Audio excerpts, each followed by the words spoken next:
Are you searching for the best in online black radio? Then go to blacktalkradionetwork.com, helping you filter through the noise. Real talk, black talk.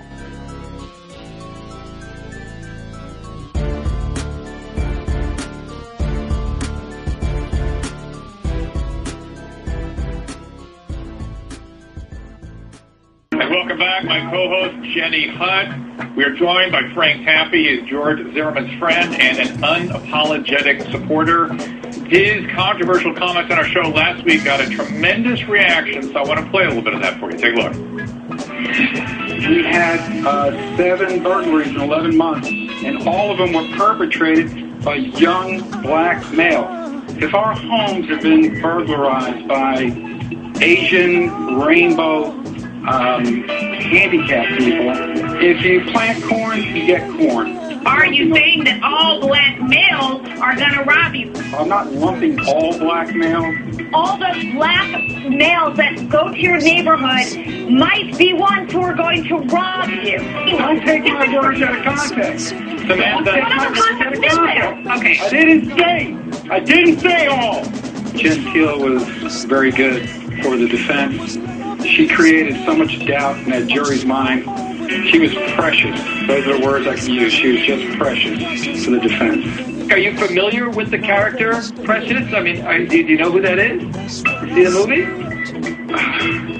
I don't recall. A lot of people have made that comparison. I think it's mean-spirited. I think it's ignorant, and I think it's cruel. That's retarded, ma'am. Wow, you're helping your case. Bravo. He had every right to carry that gun. That is a forcible felony, just like rape. Does a woman who's being raped have to be penetrated before it's justified she killed a rapist? Think about that. Was he on our patient? Does not have the same kind of intellectual or emotional process. One at a time. Frank. Was your patient? Back with us, Crystal Wright, Michael Skolnick, Miss Ali Shahrazad, and joining us, George Zimmerman's friend, Frank Taffy. Oh, Frank, speaking of patient, I was a patient last week, and while I was lying there sick, the name Frank Taffy came up 1,000 times. The Twitter just came up for you right now. I'm going to put it up on the screen for you, just to get a sense of what I was dealing with at home, wondering what had happened to my program. Here we go. This is from Patricia Crosby. Sandra, let me know when Taffy's off, then I'll tune back in. I'd rather chew glass than listen to him. So thank you, Frank. Thank you for being a little bit of a polemic lightning bolt here. It's good times. I appreciate you being back. Good to see you, Dr. You're living on HLN right now, but Frank, I'm going to ask you to sit tight because I noticed that as soon as you came up on our panel, yeah, it's awesome. My panel started quivering. Miss Ali, you had something you want to say right away? Yeah, no, I'm glad we have him on here. I'm glad we have Frank on here. We need people like Frank on television so that a lot of my people can see that they're not paranoid unjustifiably. This type of white man does exist. And it doesn't matter if the last 7 burglaries were done by black males, the last 2,000 lynchings were done by white males. But you always want me to say that all white men are lynchers. Anybody? But you said that, Miss Ali. You said that last week when I was on the show, that all white... You compare, I think, the Zimmerman trial to white lynching. Wait a minute. Is that conservative or elite? Hold on. I want you all to be aware of something. Everybody, I have the ability to turn your mics off. So if you guys get out of hand, I will just one by one shut your mics off until you guys behave yourself, okay? So don't talk over each other. Michael's being such a good boy today. I'm going to go to Michael. Hang on, Frank. Michael, go ahead. That's very kind of you. I would say this about my good friend Frank Taffy. You know, you are who you surround yourself with. And Frank Taffy is such a good friend of George Zimmerman that we have to wonder what kind of person George Zimmerman is. And if Frank Taffy is going to come on television every single night and make insensitive and anti-racist comments, we have to wonder what kind of person George Zimmerman is. State of Florida, 13 team, and listen, this is all prefaced. Let me share this with you. This entire case was prefaced over the fact that there was no probable cause. And Mark, you can jump in here and talk about probable cause anytime you want. I'll let you have it. But here's the deal. When George was taken down and Bill Lee said there was no probable cause, they took it to the state attorney. And that's where the rubber meets the road. Norman Wolfinger, with 27 years plus experience, said there was no probable cause. And it wasn't until Mr. Benjamin Crump wrote a letter to the Department of Justice seeking more information. It wasn't until Angela Corey was assigned to this, then all of a sudden, my friend George has been maliciously prosecuted, and y'all need to jump on the taffy train, because guess what? That other train's leaving town. You better get on board now,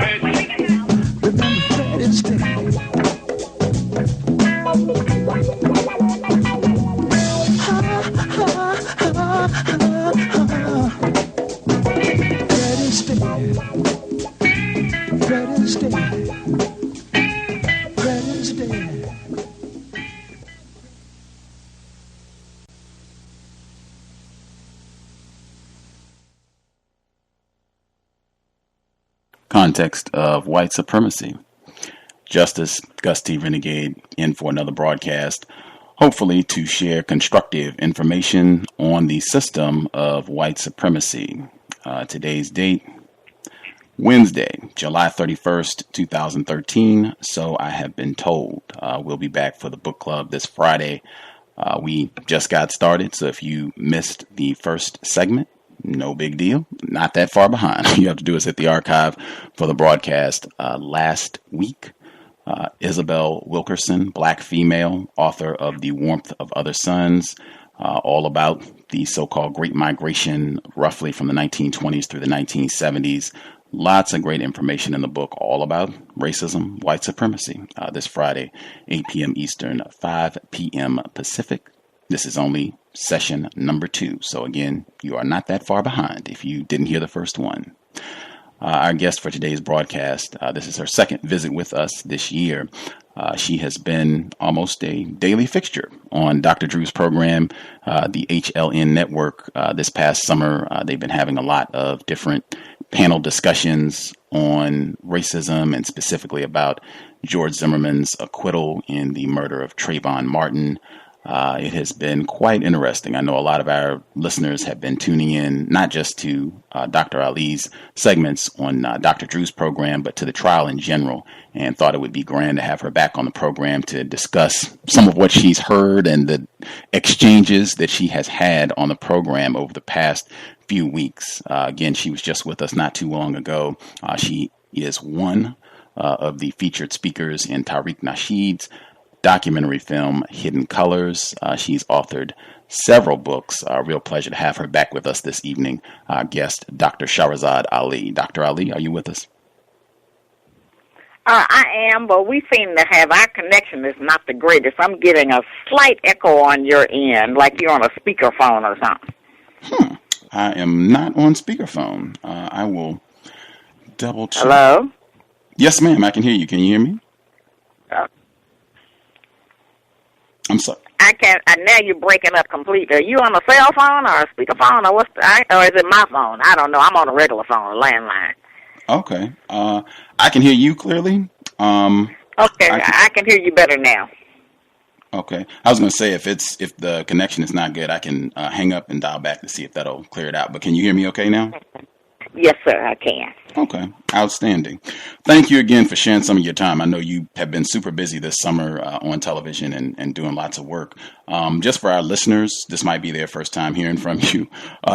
Any information you think they should know about yourself?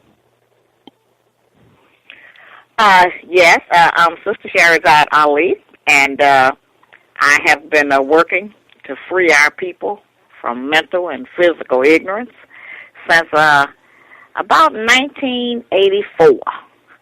And I've written several books. The one that I think I'm most popular for is The Black Man's Guide to Understanding the Black Woman, and then the sequel, The Black Woman's Guide to Understanding the Black Man, and Are You Still a Slave? Urban Survival, Things Your Parents Should Have Told You, How Not to Eat Pork, and How to Tell If a Man is Gay or Bisexual.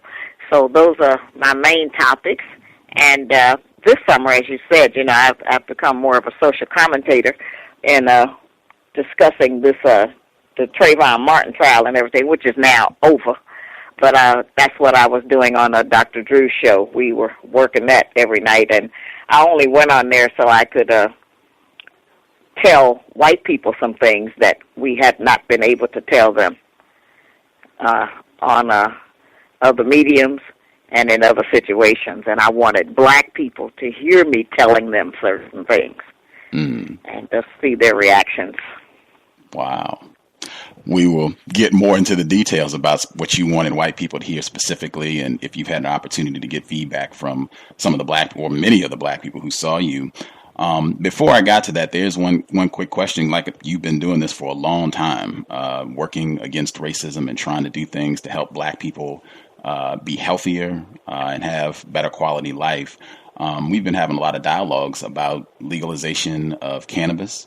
And I'm actually in Washington State. That was one of the states where it did get legalized. Have you been paying attention to this issue? Is this something that you think will... Just on a fringe. Well, you know, it's like prohibition. Whenever you have anything that people use for recreational and entertainment purposes, whether it's sports or drugs, or alcohol or whatever, the government wants their cut. And they're not getting it in the way that they think that they could get it. And so I don't think it's a good idea for us to keep self-medicating ourselves on all kind of substances. But I think that it's going to go the same way as alcohol, and that ultimately it will be approved for people to do it so that it can be taxed to be able to just purchase it. America... The hells of North America is a place where you can almost practice just about anything. And the way to do that is through the same system that they have told us represented our salvation, which is some of that stuff about voting and, you know, all of that. So, yes, I think ultimately it's going to be approved. I'm in agreement. I think other people are saying it might take 5 years, might take 10 years, but eventually they think that's going to happen too. I just wanted to get, if you could give us more details, because I thought you said that you don't think that that would be beneficial for us to continue to self-medicate in that manner. Some of the people that have spoken in favor and said they think this would be beneficial to black people, they've said that these drug laws are racist. Well, of course, yeah. They said the drug laws are racist and a lot of black people end up in prison as a result of this. So these will help keep black people out of prison, or maybe even get some of the black people who are in jail, may help get them out of jail sooner. And for black people who do self-medicate, they won't be criminalized. Does that make logical sense? No, not really. It's not going to work that way. They're not going to get ready to, if we think that they're going to change a bunch of laws to let black people out of jail and stop putting them in there right after they have already legislated other laws for the privatization of prisons, then we're really crazy. I'm going to tell you, Gus, because that's not going to happen. See, that's an oxymoron for them, freedom and prison. They can't work them two things out together. Somebody got to go to jail so they can make money. And the people who have historically been put in jail for all kind of things. So, you know, if it's not marijuana, it's going to be how much you carrying or how high you are. They'll start doing a breath test on that the same way they do it on alcohol, which you can also drink. But if you're too high, then, you know, they can lock you up for that and do some other things and fine you a lot of money or put you in jail. So ultimately, it's all still going to come back around. People want to self-medicate to escape. And I understand that, how that works. You know, we use a lot of different things for that, brother. We don't just use drugs and alcohol. We use food. You know, we use sex. We use a lot of different things to get away from the reality of our lives and what we're dealing with. Matter of fact, now we done tried to come up with some kind of righteous reasons claiming that, well, this will help black people out of jail. You know, you're talking about the same white people that put us in there, the same white people that's been controlling the drug sales anyway, even if it's not legalized. So some of that just starts to sound real crazy to me that, you know, we just keep going in those same circles about the same issues that we think it's going to be something at some end or some rainbow for us, and then we don't have nothing common from them. It's not going to be anything there, you know. And as I've said before, it's not going to stop us from loving them no matter what happens. But I don't think that we have a snowball chance in hell that's going to reduce our prison numbers because they legalize marijuana.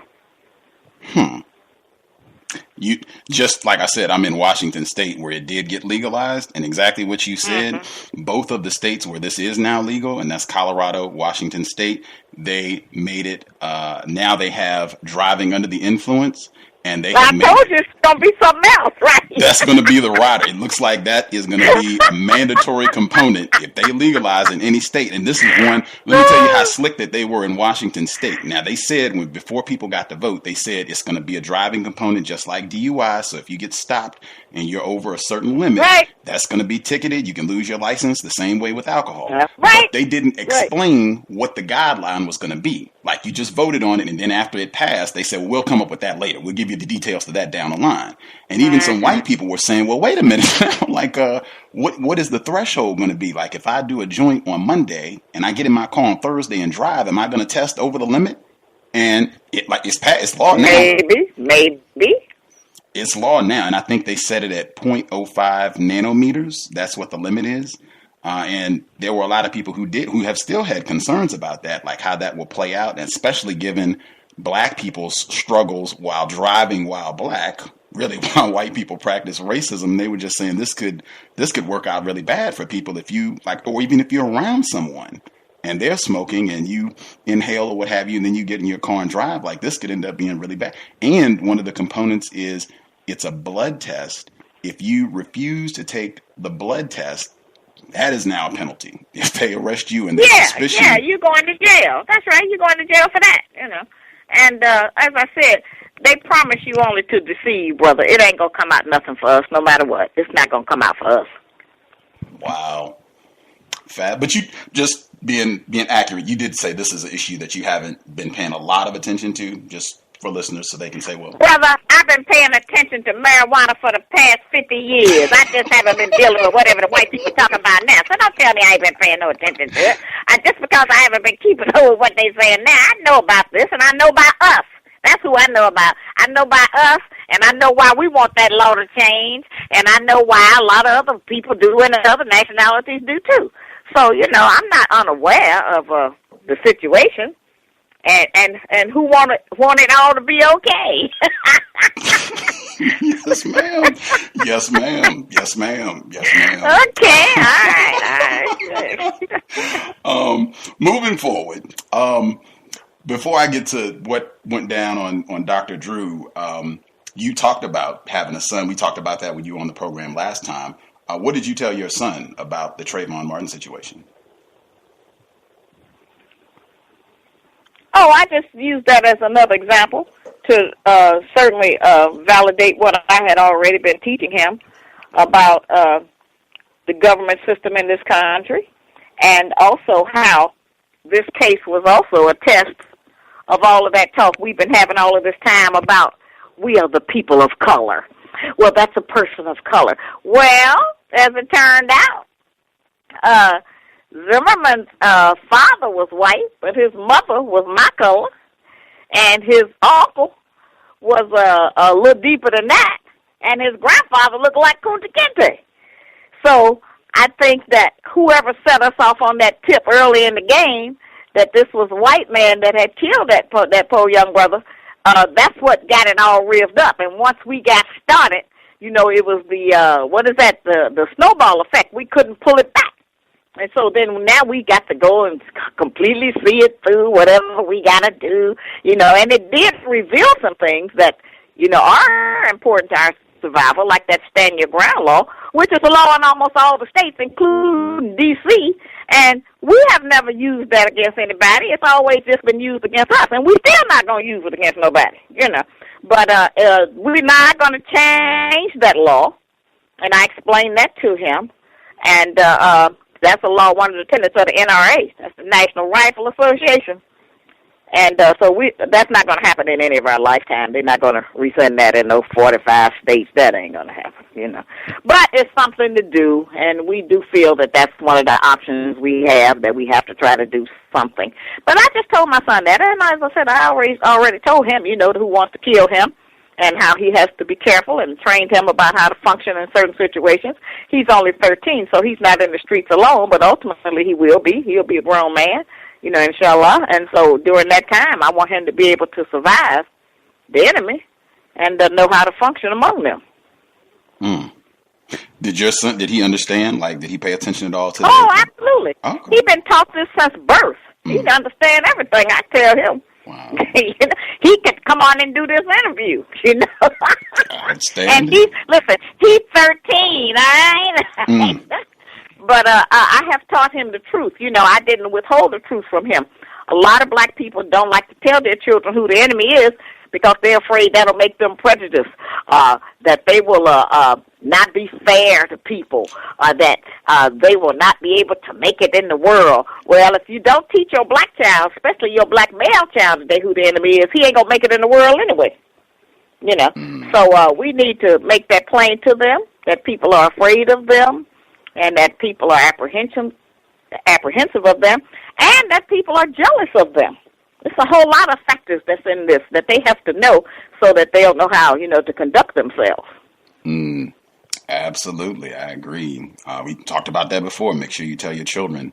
How did the folks at HLN, how did they contact you about, coming on to participate and share your views on what happened with the verdict? Oh, I'm not discussing that with y'all. Why would I tell y'all that? That's not important to anybody, Gus. That's not. I'm not telling y'all that. Why would that be important? I've been in show business since 1990. Okay? In and out, on and off, local TV, national TV, radio, newspapers, magazines, and everything. So, I'm involved with that particular group of L.A., so I know, situations and people and things like that. Okay. The reason I ask, I'm always suspicious about things that white people do, particularly when they look like they're coming to us with open arms for something. They have a Facebook page for the Dr. Drew program, and some of our listeners, they were looking at the Facebook page and they were saying, wow, and these are not comments from just random people who go on and write. This is whoever the people at HLN that are in charge of this page. These are things that they're saying. And they had wrote, this is one of the times when you were going on their program, they wrote, the self-professed Queen of the Universe and Mother of Civilization has stated her opinions for the evening. And they go on, and it's done in kind of a mocking manner. Like, we made some of the screenshots. Brother, go ahead. Brother, that's not important, because what's most important is that language you just mentioned. Queen of the Universe and Mother of Civilization. That is the black woman. Those are words that have never been out there on the air. I also talked about the black man being the original man, the Asiatic black man, the maker, the owner, cream of the planet Earth, God of the universe. That has never been on national television in this country. Okay? That's important information that the Honorable Elijah Muhammad taught me. And it's the truth, and that's what he taught Malcolm, Muhammad Ali, Farrakhan, and everybody else that's been out here trying to talk anything about Islam, the first Islam that black people knew about in this country. So I put some things out there that were important. Did you think that I thought that the devil got me on there because he loved me? No, he don't put any of us on there. You think all the brothers playing sports and all the sisters that's singing and dancing and got shaking their butt, you think they love them? No. They're just looking at something that benefits them, and they give the other person a little bit of something to benefit them. So I didn't think that they put me on there. They also didn't put me on there to make fun of me. That's just not the truth. That's how they're doing it, and they put out kickers like that because they want to get people to watch and to get riled up and all of that, But every show that I did there blew the ratings out of the charts. Every Twitter. So much that the machines would stop taking it. They would break down all kind of things, So I put a message out there that was very important that no black person has put out there because everybody that's out there is owned by somebody. Okay? Sharpton can't talk like I do. And he know the truth. He's not going to tell us. It's a whole lot of people. Jeff and them can't. Okay, I'm mad everybody got this time. And everybody talking a little more bully now since I've been on that for the past couple of months. But I didn't never go in there thinking that they loved me and that's why they were letting me talk. I'm so glad they were quoting me because I was saying things that were so profound and so important to our people. I wasn't talking to them. I was talking to y'all. Right on. What were some of the points that you said that you wanted to make sure that white people heard from you, a black female? What were some of those points you wanted to get across to white people? Well, I wasn't wasn't really trying to get it as much across to them, as I said, as much as I was trying to talk to us. But some of the things that I said to them is that, you know, when they were saying it's time for the healing, and I reminded them that y'all done had 440 years, and you haven't stopped racism, so, you know, we don't have any reason to believe you're going to stop it now. And I talked to them about the fact that psychologically, that the slavery process had wounded us so, and it allowed them to come in and trick us and misuse us any kind of way they wanted to. And I talked about how we didn't trust them, but that we are so conflicted because of the fact that our people love them. And I told them they didn't have to worry about black people doing nothing to them or leaving or anything, because that my people love you. And they most of them don't even know the condition that they're in. You know, I spoke from another level in discussing it with them. And before I left that show, most of the people on there were acknowledging that I was right. I told them that they had lied in every history book that was out there, and that we had not received credit and recognition or anything for all of the things that we have contributed to this country, everything we have discovered. I told them a lot of things like that to their faces that they had never heard anybody tell them to their faces, and none of us had ever told them before. You know, so I talked real straight to them, and they, as a result, they spoke real straight to me.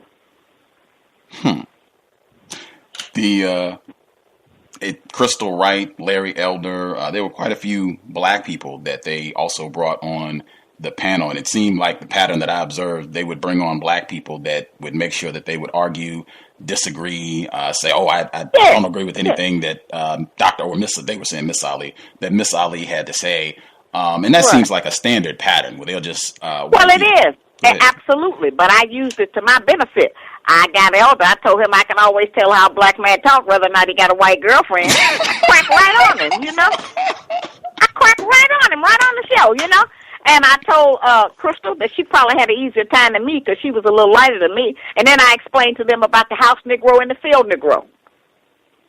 You know, and which one Crystal and them was, and how they get people on there, you know, who agree with them. So I talked to them real straight, and it was a real purge for me and for them, because they had not heard it that way, and they were very stunned on a lot of things. They say, I didn't know that. I didn't know that.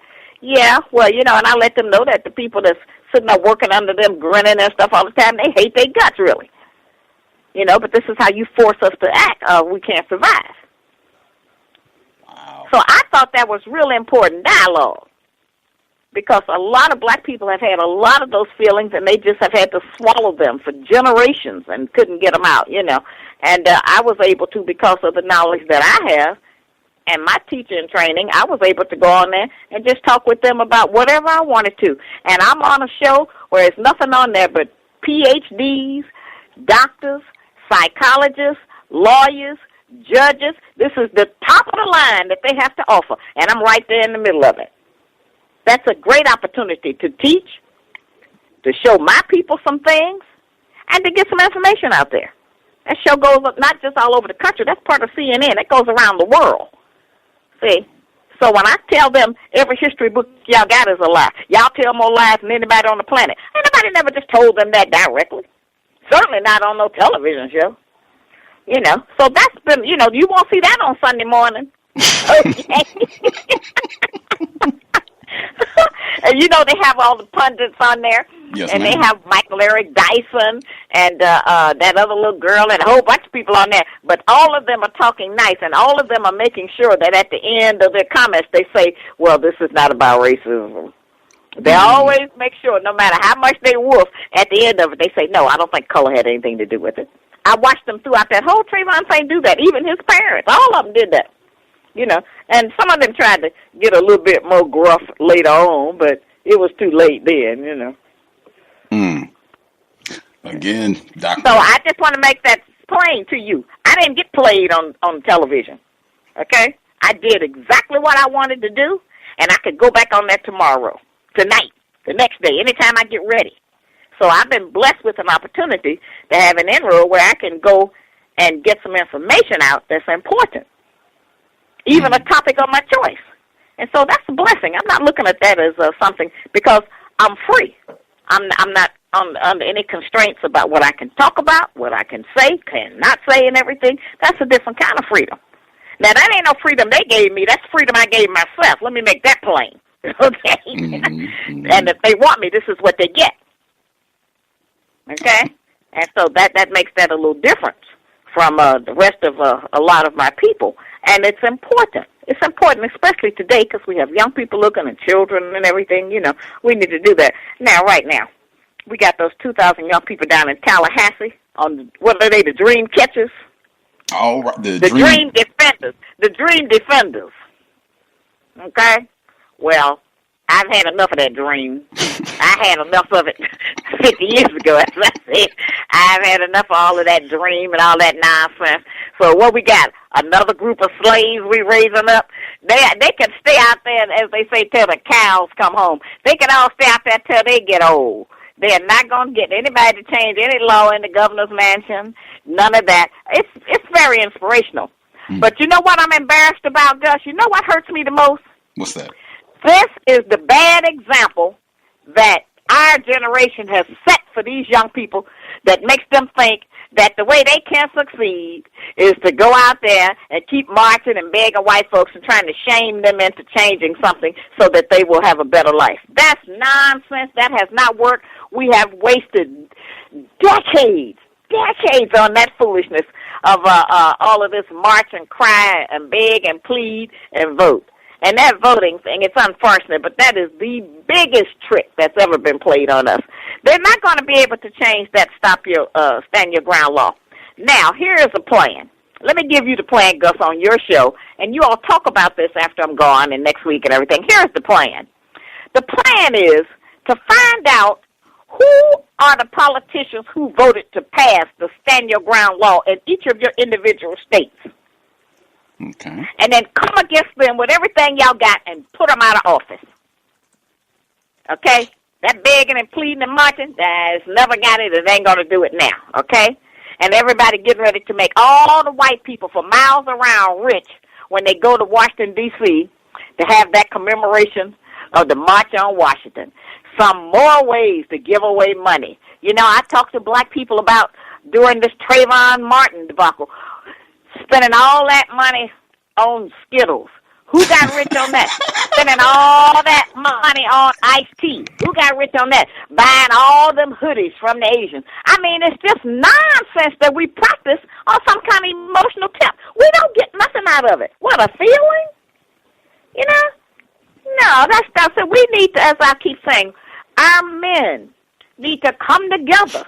Some men, if it's just one man from every state, and sit down and plan sanely for our future. Because this nonsense, this trip that we're on, this track about this voting, this marching, this taking up petitions, this is all just foolishness. None of us are going to live long enough to see any of it come to fruition. This is nonsense. And I look at Pro Reverend Sharpton. I look at Jesse. You know, we don't have no leaders. White people pick all our leaders. If we pick one, they kill them or discredit them so that we don't believe in them no more. So we don't really have any leaders. We have Sharpton out there on the front line, but Sharpton don't represent a lot of our ideas. And he getting old. All of us are getting old. And I'm so sorry that it looks like the best that we'll be leaving our children is to go down to the government mansion and sit outside the white man door with your hat in your hand singing, "We Shall Overcome." I'm just not happy. I'm not happy with that. I'm not happy either. I'm not happy with that. I'm not happy either. With that, you know?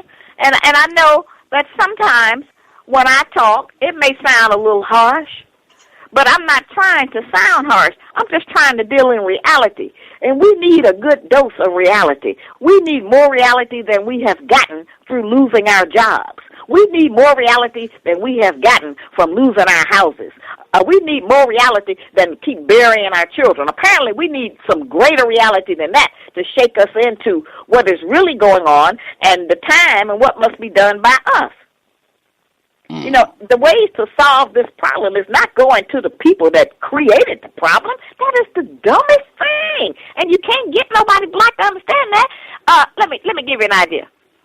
Now, this is not against anybody's religion. Let me say that. I'm just going to talk to you all about a principle. Okay. And why they don't have to change their principles, because they keep working for them. Generation, millennium after millennium is more than generations. Listen, in one of their religions, Catholicism, they have a system where Mary you don't pray to Jesus directly. You pray to Mary. And Mary will influence Jesus and get him to do and give whatever it is that you're praying for. Okay? That's the same system they use in voting. You don't go do it yourself, but you elect this man over here, and he's going to go to the president or somebody, and he's going to represent your idea and give you what you're praying for. It's the same principle. They don't have to change them. They keep working on us year after year, family after family, generation after generation. They don't have to change anything. You know? Did you understand the parallel I was making there? Absolutely. Crystal clear. Yeah, that's the same thing. It's the same thing. They don't have to change it. You know, and even though all of us say we done read Willie Lynch, they talk about it in there. They don't have to change anything. Why change it? It keeps working. You know that thing, who made that up? If it ain't broke, don't fix it. You know, leave it alone. Let them go on out there and march, okay? Provide them with the permits.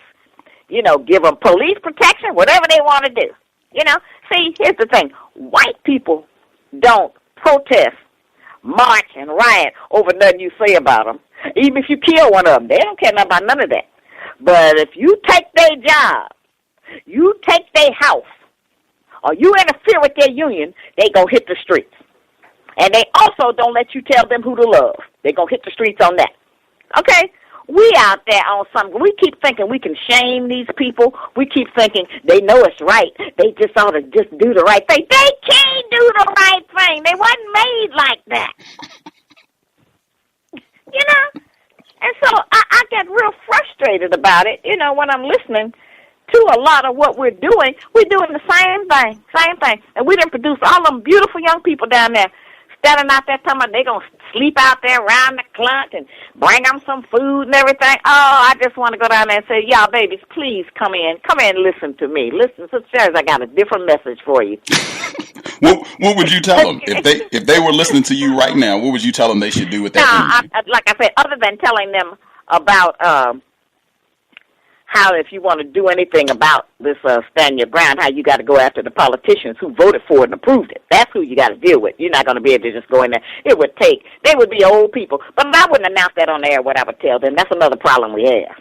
Mm-hmm. I wouldn't tell y'all what I was going to tell them because by the time it get back, it'll be all convoluted and messed up and mixed up, and I wouldn't do that. I would just tell them directly. Right on. The governor in Florida, Governor Rick Scott, he already said that he is not calling any referendums or what have you to repeal. Listen, the NRA helps govern this country. That ain't never going to change. In fact, it has woke up those few states that didn't have it. They going to get it now. And they slid it in under everybody. Yeah, that's not going to change. See, you know that thing, what's that thing that the drug people made up? God let me accept the things as I can change and wisdom to know different, some of stuff like that. But anyway, that's what we need to look at. Because we keep doing that thing they call insanity. Keep doing the same thing over and over again, thinking that this time it's going to be a different result. You know, so somebody said to me about being on Dr. Drew's show. Well, that's good. You making them understand. Because, see, now they're going to see things different. I said, no, they're not. No, they're not.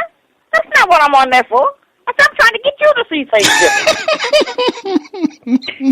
I ain't trying to get them. They ain't going to change nothing they got going, You know? But I'm good TV. You know, I look different. I sound different. You know, I'm very blessed. I'm attractive. You know, so I'm different TV for right now. That's all that is. I'm not fooled. I'm not tricked. Again, I guess, Dr. Shahrazad Ali, if you have some questions you want to get in, the number to dial is 760-569-7676, and the code is 564-943 # for the folks who are on the line. Press *6. I'll give out the number one more time. I did want to ask one, because you said one of the suggestions for folks who are in states where they have stand your ground or they're looking at voting, bringing this in, maybe check the records and see who voted, who supported to get this in, right, and then vote them out of office. I thought you had said earlier that come against them. No, don't just vote them out. Come against them. Call them out. Mm-hmm. Protest against them. Go down to their office. Do a letter writing campaign. Put it in all of the newspapers. Put it all over the internet. This is who we have to dime on. We have to get them. Okay. And I guarantee you, if y'all bring the pressure like that, you ain't going to have to march nowhere. Just bring the pressure like that, because this is what their game is, voting. It ain't our game, it's their game. So if their game is voting, then use it against them if they did something that bad that we don't like. Oh, they'll change it. Yeah. Okay. But like I said, it may not be in none of our lifetime, because, see, that stuff is in, you talking about set in stone. It's really set in stone. They're not going to do anything about that. And the other sad thing is, so that everyone will understand, I'm not advocating any kind of violence against white people, because we're not qualified to have no war in this country. Okay, in the 60s, we were given instructions, and in the 50s and 40s by different leaders we have had to get your own hospital, get your own first aid stations, okay? Set up your own factories, manufacture your own goods. So we can't go to war inside of this country against the people that own all the hospitals. So what, when they shoot us, we're going to go to their hospital and say, time out, let me in the emergency room?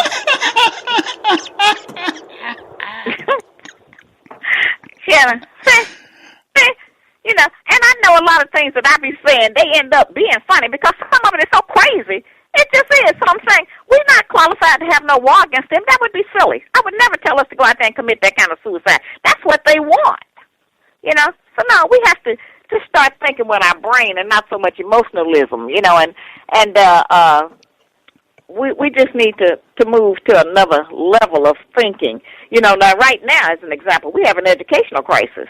Mm-hmm. Absolutely. Okay? Well, we were told, educate your own children. That ain't new. We've been complaining. They ain't teaching our kids. They don't teach our children the truth. We need better teachers. No, we don't. We need better parents. Because a good parent wouldn't keep sending their child into the enemy school and expecting them to come out being great and having high self-esteem or knowing their history. Yeah. Excellent point. Excellent point. Yeah, you know, so that just, and look how long, brother, we've been talking that and doing that. Look how long we've been trying to just discuss going to the PTA, going up to the school protesting, fighting the teachers and everything. When all of the time, we should have had something of our own. And then when we have a few schools of our own, we can't get the support we need.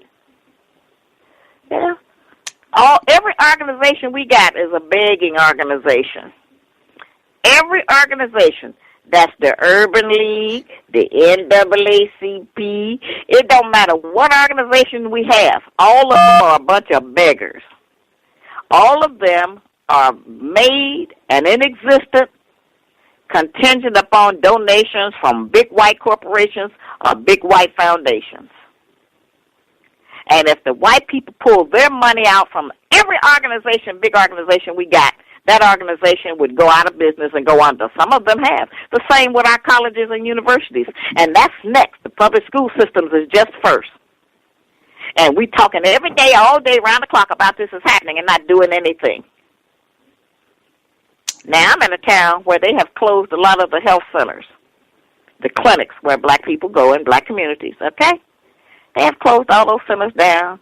They've cut back on the people's food stamps. They're doing a lot of things, okay? But you know what the biggest thing was here? They had a jazz fest over the weekend. Sold out crowd. Okay? Almost 40,000 people. Wow. Listen, tickets cost anywhere from $54 to $150. Wow. Times 40,000. There you go. Wow. And that's also every restaurant, every hotel for miles around. I mean, you name it. Like I say, you know, we have money. People spend their money on what's important to them, what they want to. And what's important to us is just entertainment and self-medicating. That's what's important to us. We want entertainment and drugs, and then the hell with the rest of it. You know, this is what we want. We want to escape. Once again, we want to escape. We want to get away. And we can't get away from this. We can't really get away from this. You can't get away. You just have to die out of this. And sometimes I have been told you'll pray for death and it won't come. Mm-hmm. So, this is not an easy thing that we have here. This is not an easy road that we have to travel. We have made it more hard for ourselves. And that's not blaming the victim. That's just talking about that by now. Yeah, we still a victim, but we should be a victim with knowledge by now. Okay? And mere belief counts for nothing unless put into practice. So we can be the wise. There's so many wise people on the internet, brother. Everywhere I go, they wise. People ask me to be on this show and that show. Oh, they so wise. People call in. They got great wisdom. Okay? But it's always easier to tell about something than it is to show it. I'm going to say that again. It's easier to tell about something than it is to show it. You can tell somebody about, we need a new school, and everybody can call it, yeah, we need this here, we need that. That's right. We telling all about it. Now, show it to me. When we going to get together and do it? How does that work? I've done so much in my lifetime. I'm tired. But now, I just use the benefit of that wisdom just to teach. Because I was more of a doer than just a teacher. But now I'm out here preaching with everybody else, trying to reach somebody. We're in a time, where we've talked about our children. If they just knew who they are, they would be different. Well, we have a generation of children who don't care who they are, Gus. They don't care. That's not it. They don't. They have been tricked by integration and multiculturalism. They believe that. And so it's hard to find young people in school, all the way down to elementary school, who believe that racism exists. They love everybody. I went to a black family reunion a couple of weeks ago. Some friends of mine I have known for many years. So I went to the reunion, and there was one brother there with dreads. He was black on the black-hand side. He had the whole look. He had the whole thing. And the next thing I know, he brought his white woman over there to introduce her to us. So he was over there. He introduced her to the person sitting next to me, and the woman stuck her hand out, and they shook hands with her. And then when they got to me, I just looked at him. And so she stuck her hand out, and I just kept looking at him.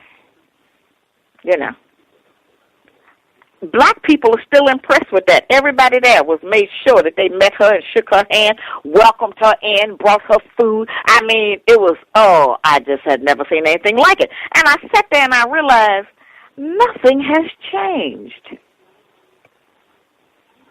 She was up, they was going to just try to teach her how to dance. She was this, that was the one. And he was so proud. So when I finally got him to the side, boy, I don't have to tell you, I let him have it with both barrels. Hey, when I got to talking with him, he went and sat down in the corner. I didn't see him up no more. Wow. People was asking, where is he? Where did he go? I put something in his ear. How dare you? Come out here in front. I got my child out here, and I'm coming. He was part of the family, Mm-hmm. I'm just so sick of us. I'm telling you, I am now. So it makes it harder on me now to, And like my son, he is very bright. He is very brilliant. Every black person I meet tell me, why don't I put him in some white people's school? I say, why should I turn him over to them? So the first thing they're going to do is assign him a little white girl as his friend. I say, if he don't learn nothing, he going to be with his own kind.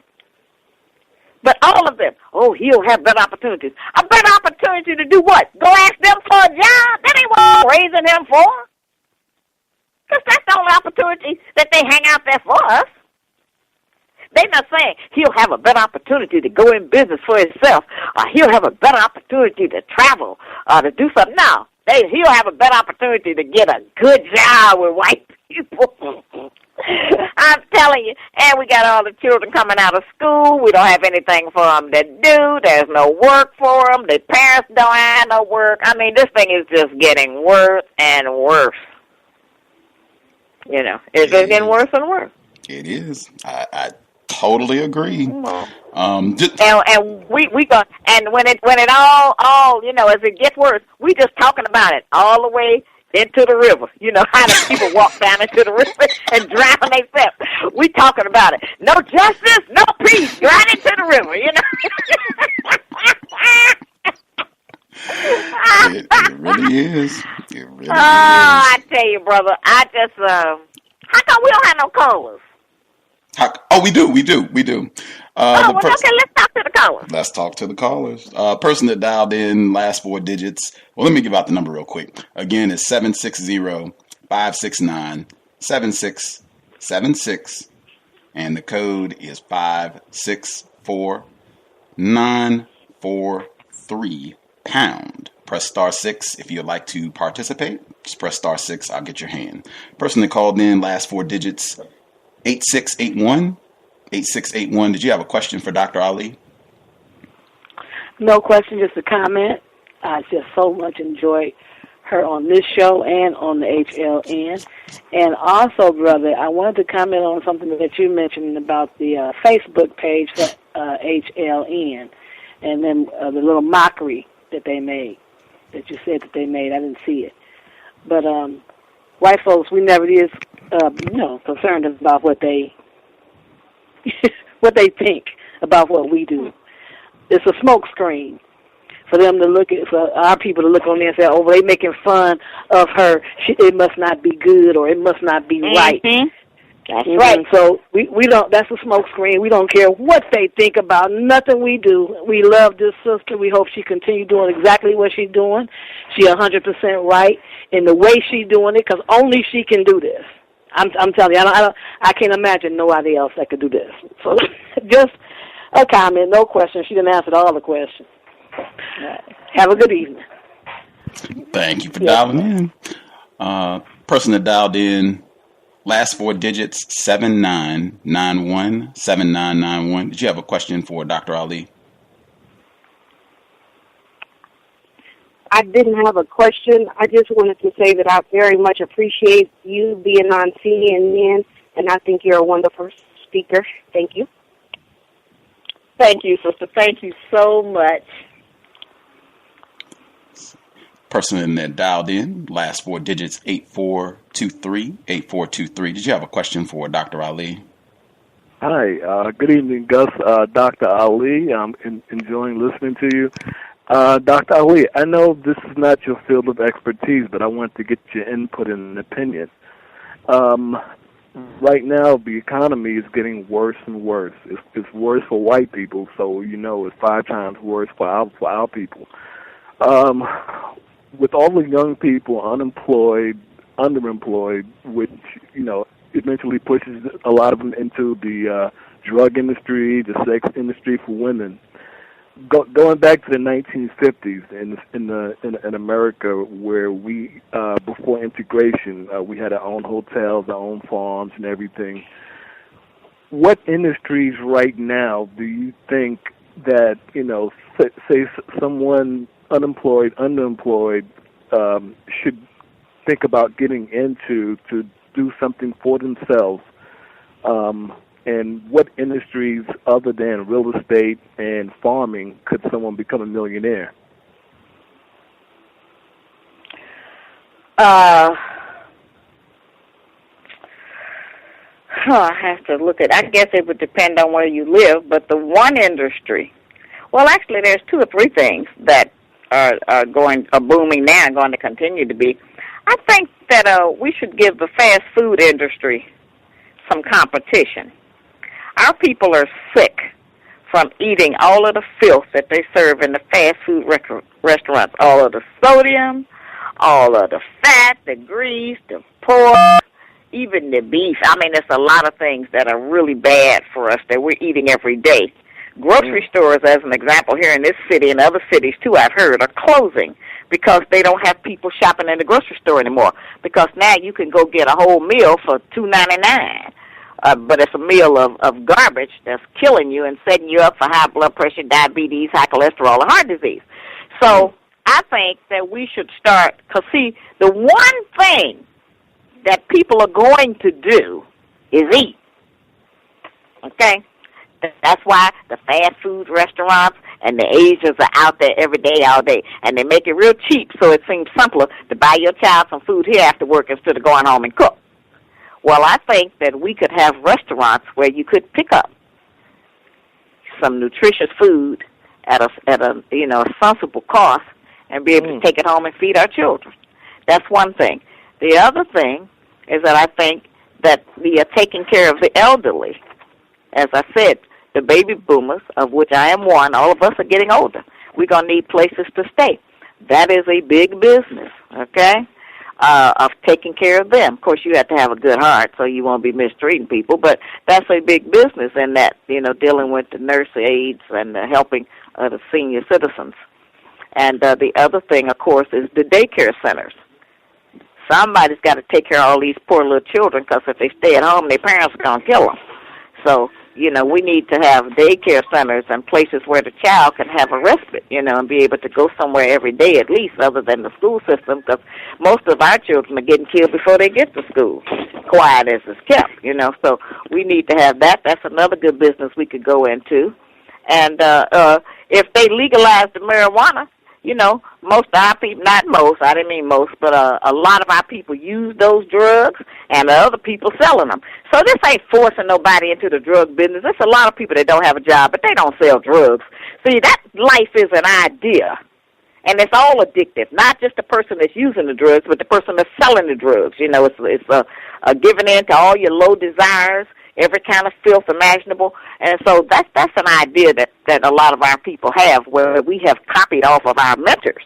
And our mentors, the enemy, have been a bad example for us. And so we can look at businesses of toilet paper. That's something else people got to have. We have to look at something. I went to one of them little shows, I guess, a couple of months ago, and I noticed everybody there was selling, this was supposed to be some black vendors, but everybody there was selling things that are optional. Jewelry, pictures, soap, incense, perfume soap, that is, incense, and things like that. Well, we don't really, other than the soap, we don't really have to have none of that stuff. Artwork. No, you can't eat artwork. We can't do that no more. We got to move to another level of something and sell some things that actually are necessary. You got people in there with beaded pocketbooks and knitted scarves. No, we need something we can chew, or something that, we have to have every day. People going to be using sheets, pillowcases. All of those things are basics. We need to be able to do the things that are basics and not just stuff that are optional, because people don't have money for that anymore. Mm-hmm. Okay, thank you for your constructive ideas, and keep going. Thank you for the call, sir. We had other folks that called in, but someone wrote a question in. This is going back a little bit to the Zimmerman verdict. They were saying that with Zimmerman, he has a white parent, and that from what the information they saw in the trial, that he like when he checks race on forms, that he checks white. He sees himself as a white person. They saw that he was talking bad about not just black people, but other individuals that were non-white. Yeah. So they were saying he just seems like someone who's very white identified under the system of white supremacy. Listen, that don't mean nothing. We all know for years we have seen people and know people who've been passing for white. That ain't no big deal with us. We've been trying to do that. In this country, you get your birthright from your mother unless your father is black. Okay, if your father's black, because of the melanin and black being dominant, you just gonna be black. It don't matter, But other than that, he would get that from your mother, okay? And his mother is of the brown people. That's one of them people of color we claim. I got people in my family, his color, and I got his hair, okay? So, how do you draw that line at that point? Like I say, we got off on the wrong foot because I don't know if it was sharpened or somebody told him or some kind of way it got out he was white. Right. But his father's white. My grandfather's white, okay? So what y'all gonna do with me? All of us are mixed. They have infiltrated all of our bloodlines, So this is how it is. This is how it is. My father looked like him, So I didn't have that same connection about him being white. It was just that was wrong to do. It was wrong.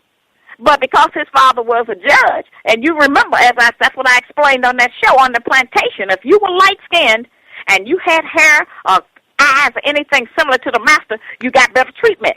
Right. His father was a white man, a judge. So his son, even though his son don't look like him, he got better treatment. Right. And that's just what happened. Now, we want all of the murderers of our people to be caught. All of the black people that's killing each other, we don't want everybody to be caught, okay? They got a lot of people in jail. Most of them didn't kill one of us. They're in there for a lot of other nonsense that they have made up to incarcerate them, okay? That's important for us to realize. We were tested on the color thing, and we failed. I think, and this is just if my memory serves, when the news reports first came out, they were saying that he was a white person. I'm talking about white media outlets. They were saying that he was a white person, and like you said earlier, I think Go ahead. I think that I just think that that's what we thought at first, right? And once it got picked up by a lot of people, and then that spread like wildfire. Because as I said on the show, we don't mind killing each other, but we don't want nobody else coming in and killing us. Now that's off limits, you know. Wow. And so that's a shame that it's like that. It's a shame that it's like that. We practice homicide nullification, meaning every time one of us get killed, listen to this. This is important. Every time one of us get killed, we don't never ask who did it. We say, somebody say, yeah, so-and-so got killed last night. Yeah, why did he get killed at? Oh, yeah? Oh, what was it about? We might say who did it at the end. But even if we find out, it don't mean nothing. We'll see them the next day in the store if they didn't get caught and go on about our business. We practice homicide nullification. But if somebody else come in, because we have so much pent-up rage, because we are so frustrated, then we're able to take that rage, that inner rage and self-hate that we already have, and to release some of it, we'll turn it on whoever else. And that don't mean that they're innocent. But we will use our rage like that. But like I say, in this case, we fail. I don't want to hear nobody else black talking that stuff about, we are the people of color, the black, red, brown, and yellow. No, we're not. You know? No, we're not. We're the people of who we select.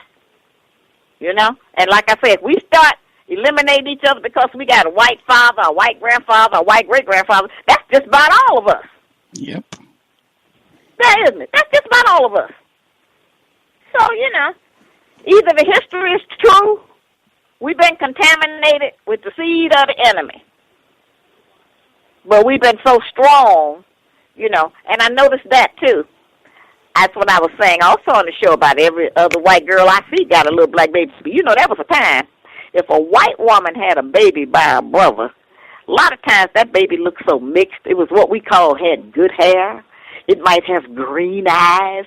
It was really light-skinned. Everybody just always thought, just automatically, if you described those features, we thought that was beautiful. Oh, he's so pretty. Well, it ain't like that no more. Black is back and strong. Now when the white girls have a little baby, it look like a little Negro. He got a little naughty hair. He got big head, big eyes. They don't look nothing mixed no more, Harley. Now, they can put down biracial. And then the confusion in our people is that they'll be standing there looking like black, you or me, and they'll say, well, my mother is white, so I've been confused all my life. I don't know if I'm black or white. And when I see him, I tell him, well, you black. I can tell you.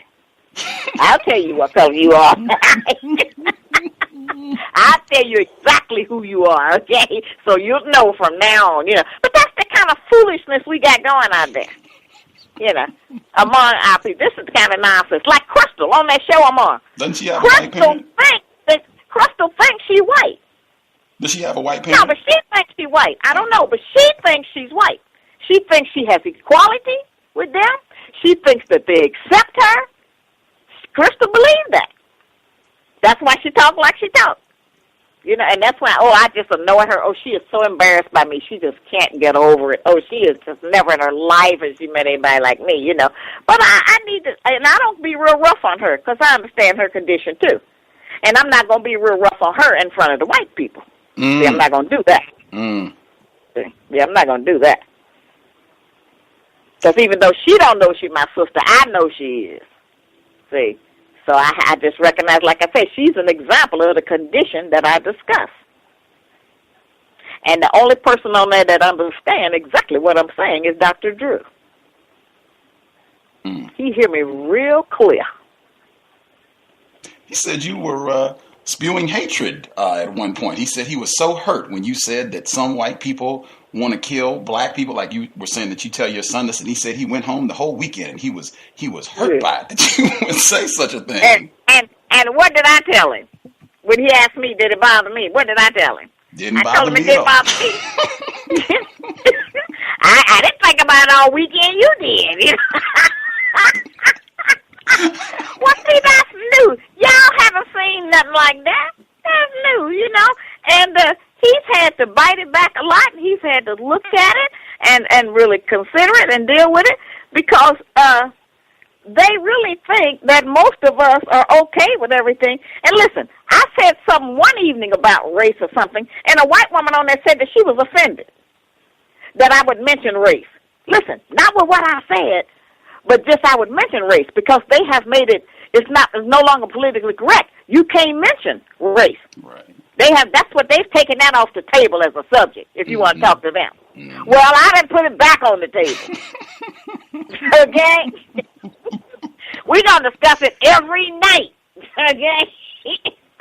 And we're going to talk about it, and I'm going to call y'all out, and this is what we're going to do. Okay? So, it's like I said, it's a blessing. I feel like it's a blessing for me to be able to be there for whatever time I have there. And like I said, I'm taking off this week, and I'll probably go back in a week or so, But I have to look at it, and I need you all to watch it when I'm on there, not to support me. I don't need nobody to watch it for that. I need you to watch it so you can study the situation. You can listen to what I'm saying, and you can look at them and listen to them.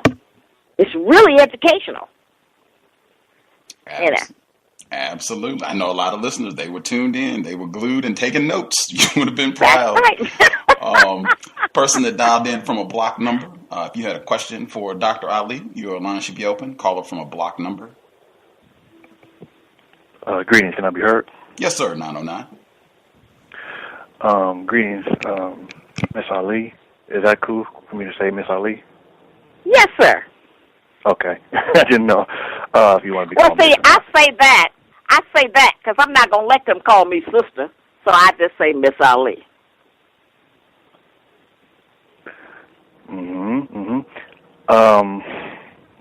Wow. Are you in LA?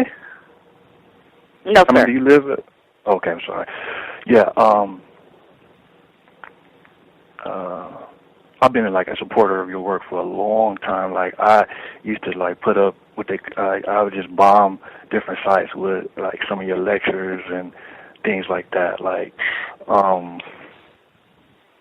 It's just I have a more serious question, but you can ask this as just a quick. Because I was trying to tell some people that you were going to be on the cows today, and the females didn't want anything to do with it, unfortunately.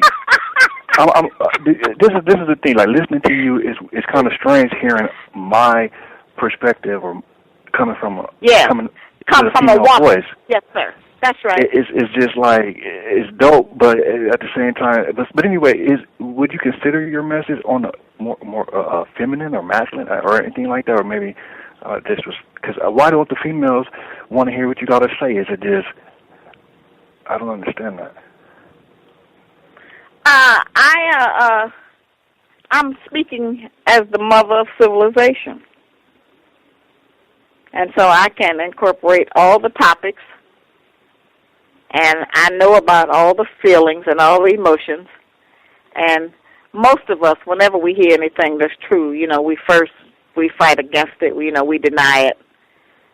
But once knowledge goes into your ear, you become responsible for that knowledge, whether you believe it or not. So that's why I talk. But I don't think I have I think that I'm not gender neutral because I'm a woman, and I think that I speak as a woman, but as a very great woman over our people. I know that that's how I speak. forgive me, you guys, for generalizing. I'm sure not all non-white females feel the same way. I just appreciate a lot of stuff that you said, man, especially that we were complaining about the fact that when it comes to countering racism, it seems like all of the ideas, people ain't creative no more. It's like you creative with everything else, but when it comes to countering racism, all the creativity is just, and all the good ideas and everything is just, they're gone. So I just really appreciated what you were saying as far as good TV and recognizing that in some ways, like this is good TV. This is, I think I agree with you, even though I didn't see I didn't see you on Dr. Drew or whatever. But well, I was on there for 6 weeks. You got to watch starting next week, I think, and start doing it, because that's really, so you could just have that experience for yourself. But it wasn't like TV. I was on there one time. Yeah. Oh, okay, I got you. Well, go down to the wire or something. Go down to the bar. They have it on in the bar. Oh, I doubt it. Okay, but my real question is, I know for a fact that we're dealing with brain imbalances with non-white people. Brain imbalances, brain damage. Something is wrong with people's brains because they're not connecting the dots. They're not ending up at wisdom. And you ask yourself, why is that? Why they don't see that? They're going around in circles and circles. Why don't they see that ain't no law that our enemy is going to pass valid or anything for us? So as far as neuroscience and the fact that our people are suffering from brain imbalances, do you agree with that? And if so, what are some of the practical solutions in addressing? I got one big solution. Here's one big solution. Certainly, we have problems with critical thinking. We have problems with deduction. There's just a blindness that we support mostly in each other. But however, the best thing that I see to do is lead by example. That's all you can do. That's all I can do. I have a greater platform, but you can just lead by example by the way you live your life and the things that you do.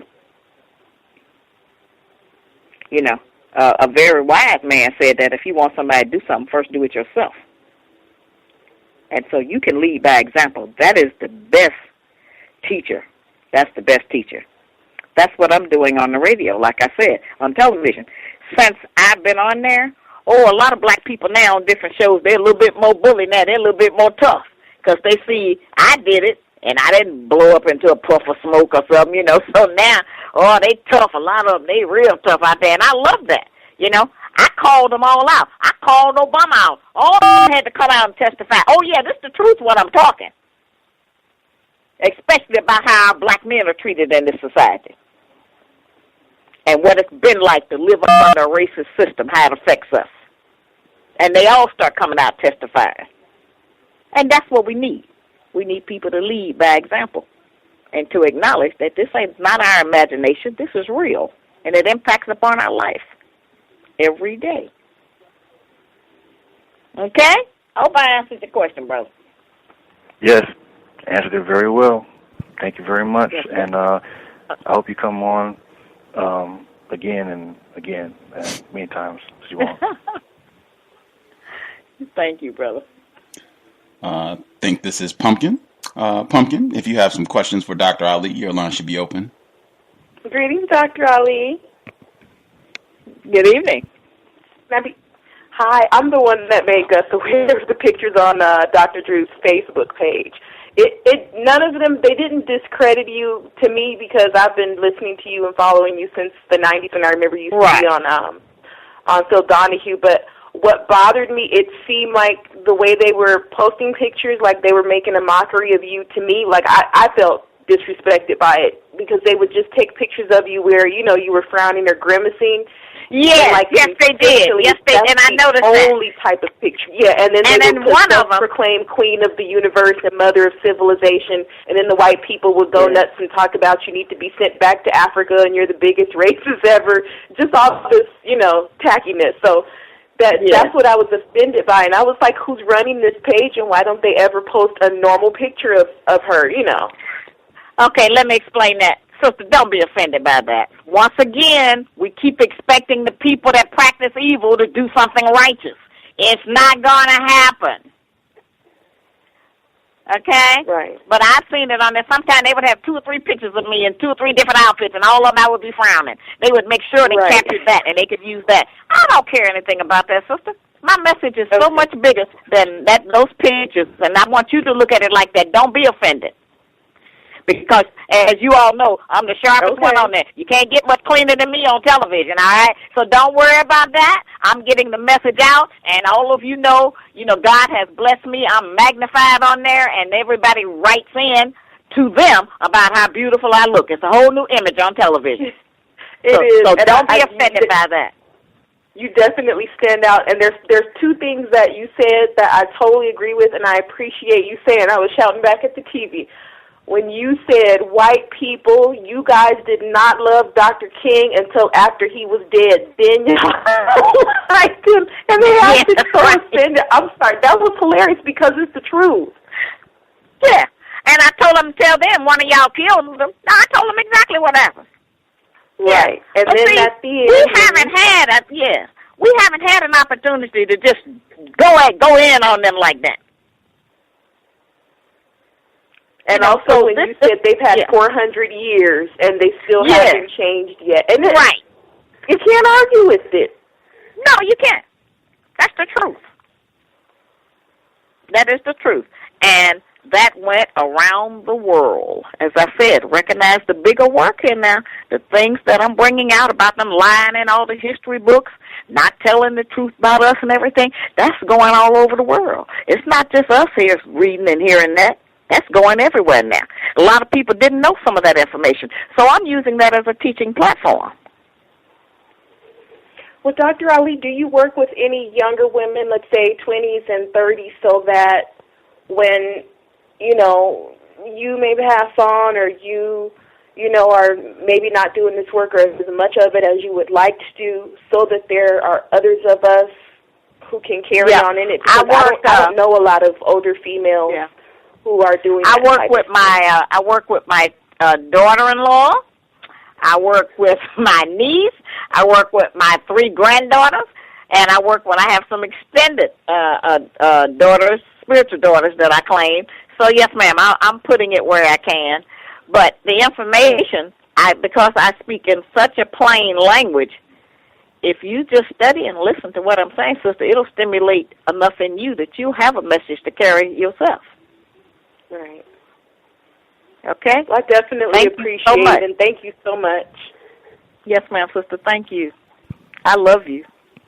I love you, too. Person that dialed in, last 4 digits, 2311. Last 4 digits, 2311. Did you have a question for Dr. Ali? Dr. Ali? Yes. I'm sorry. Hello? Yes, hello. I had my phone on speaker. I apologize. I wanted to thank you for all the good work that you're doing. My question was, with knowing the way that racism, white supremacy functions and operates on a daily basis, do you think if and when non-white people regroup on a common accord, we will be able to coexist with whites? And if not, with the final phase of non-white people reaching our full potential result in white self-extermination? Okay, let me answer that real deep question, brother. Y'all stop worrying about the enemy in that way. We have to figure out what we're going to do. As I've said, there is no option to stay here. We are going to have to separate. A lot of our people don't want to separate. They're going to fight against it and stay here with the enemy. But those who want their future generations to leave, we're going to separate. And on Twitter and a lot of different people, a lot of white people say that they think that I'm right. We are going to have to separate. They agree with me, and they're glad one of our own people said it instead of them.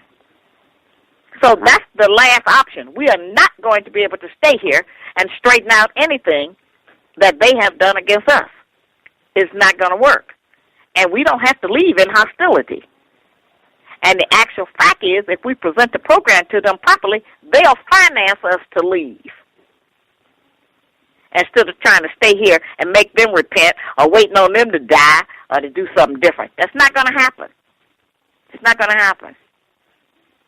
So do you think that the system will just allow us to come up in layman terms?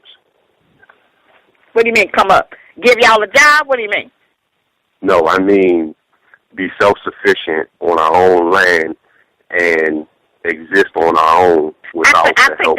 I think they're ready to consider that, and I think they're going to finance it for however many years we need to help so we can get on our own. Since we worked for them 440 years free, I don't know how long they'd be willing to do it, but I think we might be able to negotiate something out if we could get some of our men to seriously go to them without Jesus and talk to them straight about what we need for our people to survive. Okay, thank you, sister, for answering my question. Yes, sir. I appreciate it. All right. The person that dialed in, last four digits,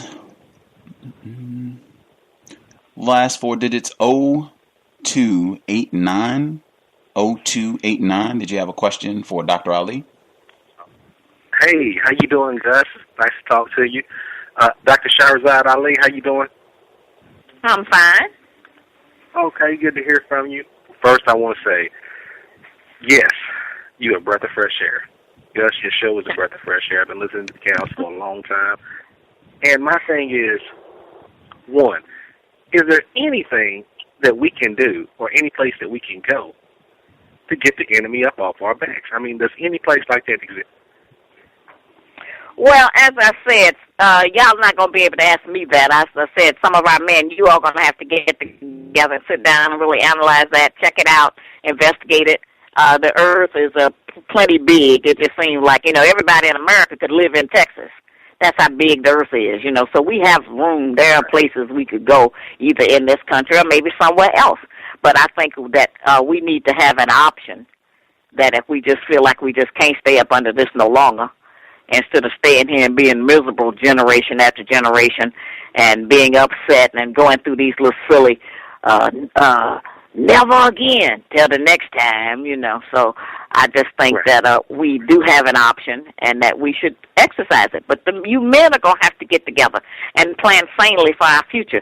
I'm not going to be able to lead y'all as a female. I'm just a woman. I'm not going to be able to tell you what to do. But I can describe what we shouldn't do because I'm a mother. Yes, ma'am. Okay? And my second question was this, and that was a great answer because, any option at this point, I'm willing to explore. Would you be willing to bring Mr. Fuller's book onto the show and get it out? Because I know a lot of people like myself could... No, I'm not bringing nobody's book on that but my own. No, sir. No, sir. I'm not going to do that. He'll have to do that on his own. The only person's book I'm bringing on there is mine. All right? Right. But I thank you for that. I got you. Ain't no problem. Okay, right. All right. Listen, you so much. Gus, thank you, brother. Gus, it's about an hour and a half. I guess I get ready to say good night now.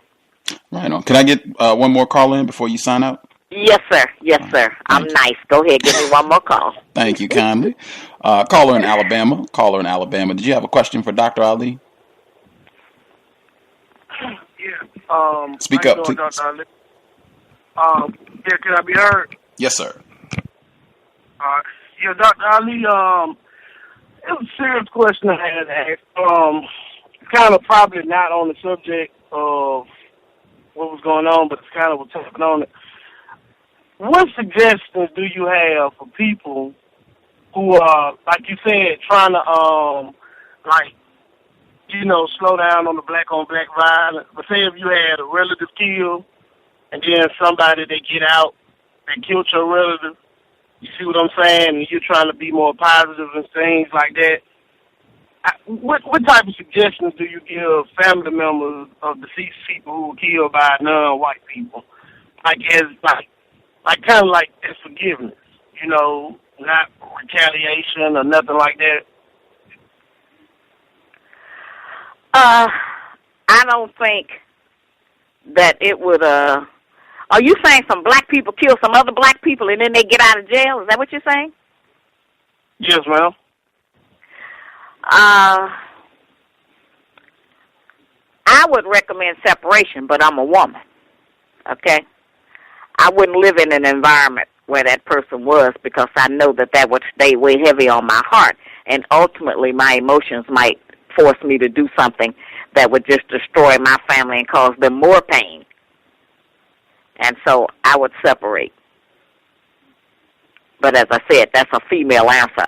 You'd have to ask a man, as a man, just how men would maybe handle that. Yes, ma'am. Yeah, I appreciate your answer. Yeah, I was glad to see you on HSN.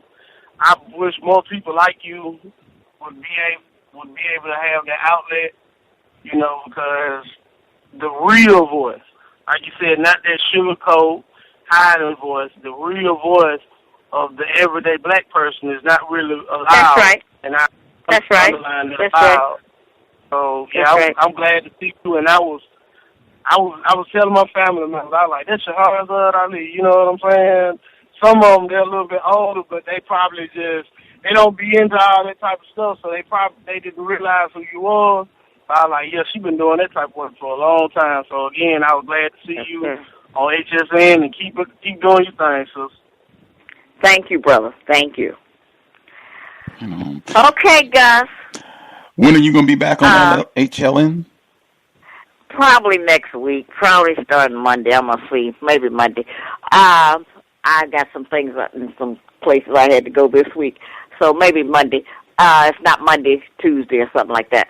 But I need you to send me a copy of this show.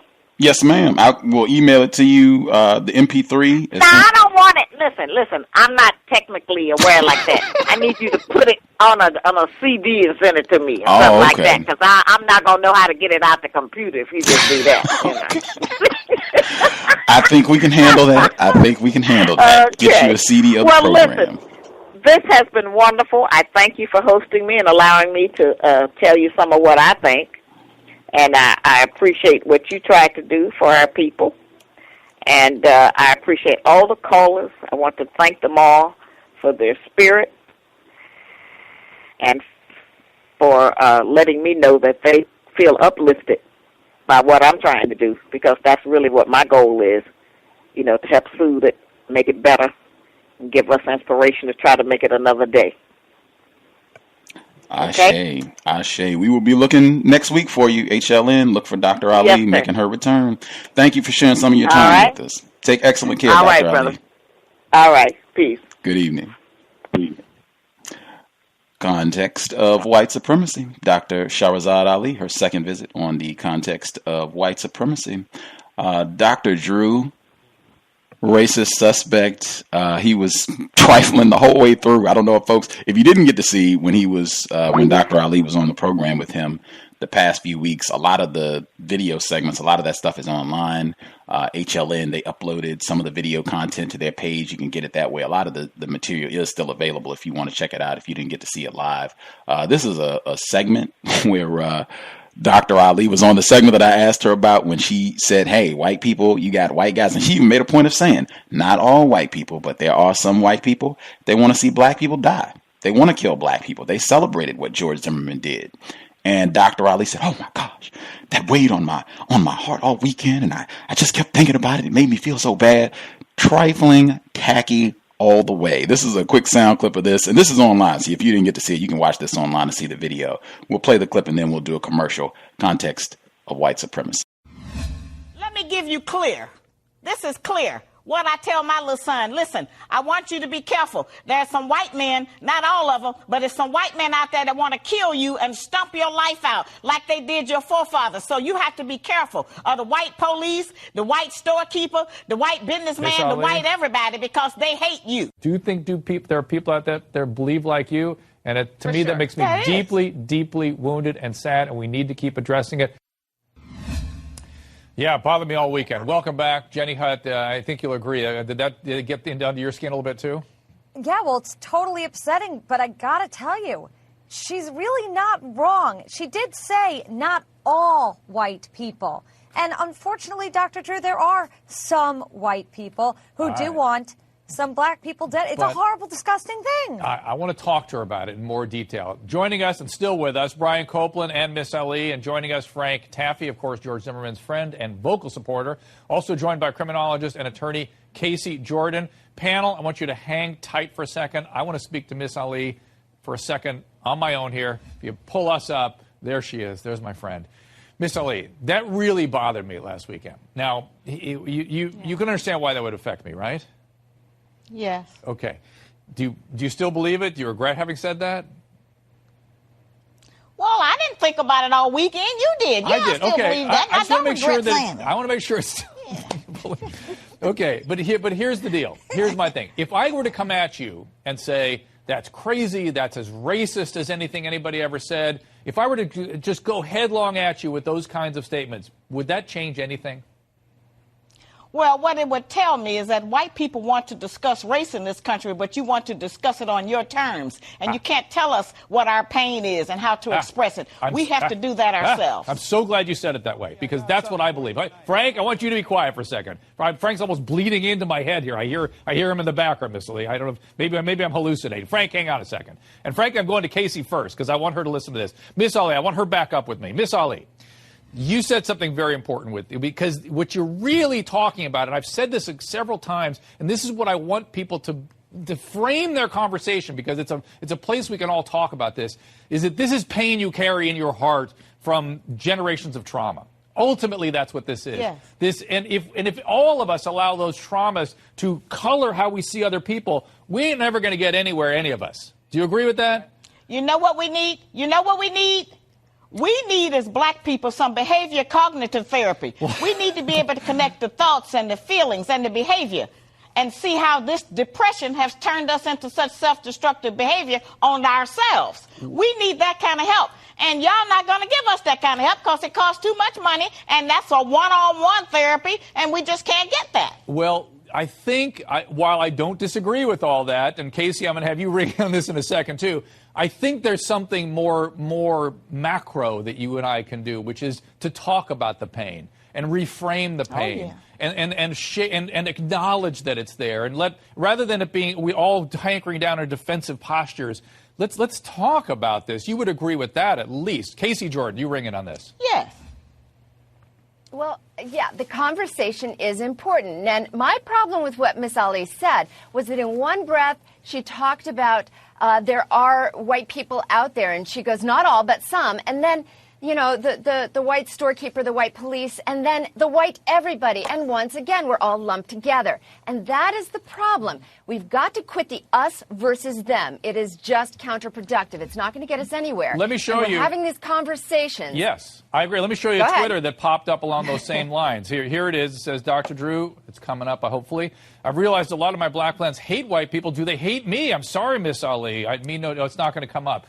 But the fact is that they're hurt by that kind of hatred. RacismDaily.com, your number one source for global news reports on race, racism, and overt actions of white supremacy. From Asia to the Americas, to Europe, to Australia, to Africa, racism is not a thing of the past.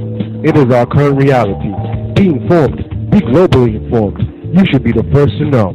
RacismDaily.com, RacismDaily.com, RacismDaily.com.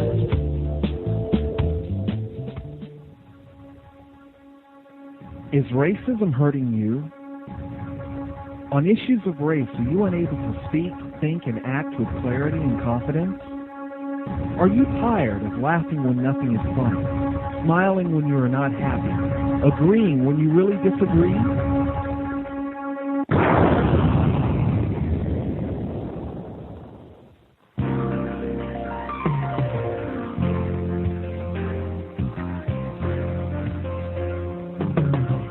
At counterracism.com, you can learn specific strategies and techniques to counter the behaviors of the people who practice racism in all areas of activity. using words correctly, following counter-racist logic, even counter-racist science projects designed to reveal what racism is, how it works, and how to counter it. The open source code writing format allows you to pick and choose from a variety of counter-racist suggestions so you can produce the code that works for you. Stop by counterracism.com today and help replace racism with justice. That's counter-racism.com. Do you need a one-stop shop for all of your multimedia needs? Triumphant Multimedia is a skilled team of professionals with a passion for great marketing and chic design. Our specialties include consulting, brand development, copywriting, and creative graphic design that's second to none. We also offer photography, photo retouching, videography, and video editing. At Triumphant Multimedia, our goal is to provide highly effective creative solutions built to suit any individual need or budget. Give us a call at 678-732-8067 or check us out online at TRIMultimedia.com.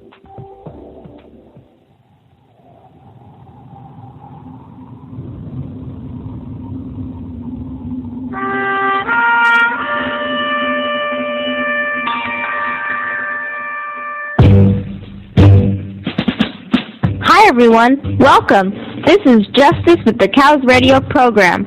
If you want to learn about, understand, and counter racism, white supremacy, be sure not to miss a C.O.W.S episode. We keep them jammed, packed with constructive information to sharpen your use of words to help eliminate the system of racism, white supremacy, ASAP. Also, to be able to invest in my counter-racist efforts, co-hosting the C.O.W.S radio programs, please visit my blog, justdojustice.blogspot.com.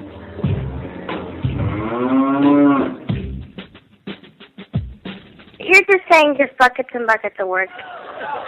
I got an uncle real crazy. My Uncle B, 55 years old, hates white people, married to a white lady. And he's sitting around going, these crackers ain't shit, except for Susan. And he tried to explain the whole thing to me one day, say, yeah, I got a white wife, I love her, she loves me, that's all that matters. But I tell you this, if the revolution ever comes, I'll kill her first, just to show these crackers I mean business. Motherfucking cracker ass, motherfucking cracker, shit cracker motherfucker. Hey, hi, honey. Motherfucking cracker, I'll kill my cracker kids too. Under fire, accused of being a racist at a school geared towards children of immigrants. Tonight, the shocking thing she's accused of saying, it's a story you will only see on Eyewitness News. Good evening again. I'm Sade Benoit. And I'm Diana Williams, and on New this half hour, teachers at this high school in Queens are speaking out exclusively with us. They're sharing their stories about a principal that they say displayed outrageous and inappropriate behavior. Our education reporter Art McFarland is live in Elmhurst, Queens, with this exclusive story. Art? And Diana and Sade, we are outside the building that includes Pan American International High School. It's a school that was created for the children of immigrants. Many of them speak only Spanish when they arrive. The educators who spoke exclusively with Eyewitness News say that it requires a principal who's comfortable with racial diversity. But they say that is not the kind of principal that they have now. She had something against me, personally.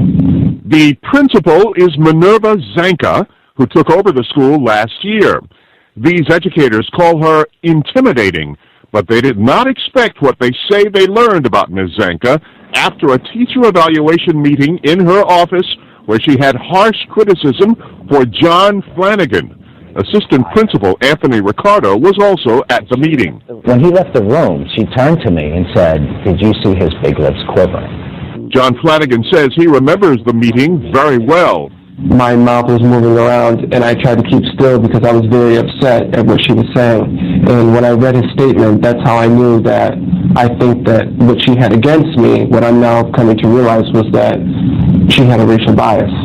Mr. Ricardo says another racist statement was made about teacher Heather Hightower. One day I was actually walking down the hallway with Miss Zanka, and, we're walking, and she saw Heather, and she said to me, "Doesn't she look like a gorilla in a sweater?" It was because of the color of my skin and the look of my hair, and she just had issues with that for whatever reason. Ms. Hightower says she had also received negative feedback from Principal Zanka. In April, she said, "Well, you really haven't progressed at all as a teacher. I'm very disappointed, and I'm going to give you a discontinuance." Ms. Hightower, who was not tenured, has been fired, and so has John Flanagan. We tried to speak to Ms. Zanka at her Queens home, also by phone and email, but she was not available for comment about the alleged racist statements. Why is it okay for her to turn around and think that it's all right because I'm white that she can say that? You cannot have that feeling, even, flippantly have that feeling and be a leader of a school. Assistant Principal Ricardo says that his career is now on the line because Ms. Zanka has recommended he be fired after he filed an affidavit against her. The City Department of Education has confirmed that it is investigating. We're live tonight in Elmhurst, Queens. Art McFarland, Channel 7 Eyewitness News. Context of White Supremacy. Again, we'll be back on Friday. Book Club, The Warmth of Other Suns. Isabel Wilkerson, black female author. Great information. You can see a lot of the craziness that they keep talking about. This is nothing new. These are all symptoms of racism, white supremacy, whether you're talking 1919 or 2013. A lot of the behavior patterns, sick behavior patterns that we exhibit, all a result of white people terrorizing us. But that'll be Friday, 8 p.m. Eastern, 5 p.m. Pacific. The final news clip there about the racist conduct in the schools. Since Dr. Ali, she spent so much time talking about, let's get our act together and be serious about things that we need. If we got 40,000 people at the Jazz Fest who can spend between, $50 and $150 for a ticket, certainly we should have enough money to compensate for the shoddy, inadequate, and trifling school situation that we have dealt with forever from white people. Either we can get serious or we can just, continue with that and complain and have white people throwing stuff at us, calling us monkeys and everything else. That was the principal too, by the way, not just the teacher, the principal. Really quick before I see if any folks had any thoughts they wanted to get in. That segment with Dr. Drew, the one that I played before we went to the commercial. I've said this a few times before about paying attention to metaphors and specifically how frequently skin gets referenced. When people say, "Oh, that made my skin crawl," and that sort of thing, that significant in a system of racism, white supremacy, skin problem, how frequently you hear those metaphors.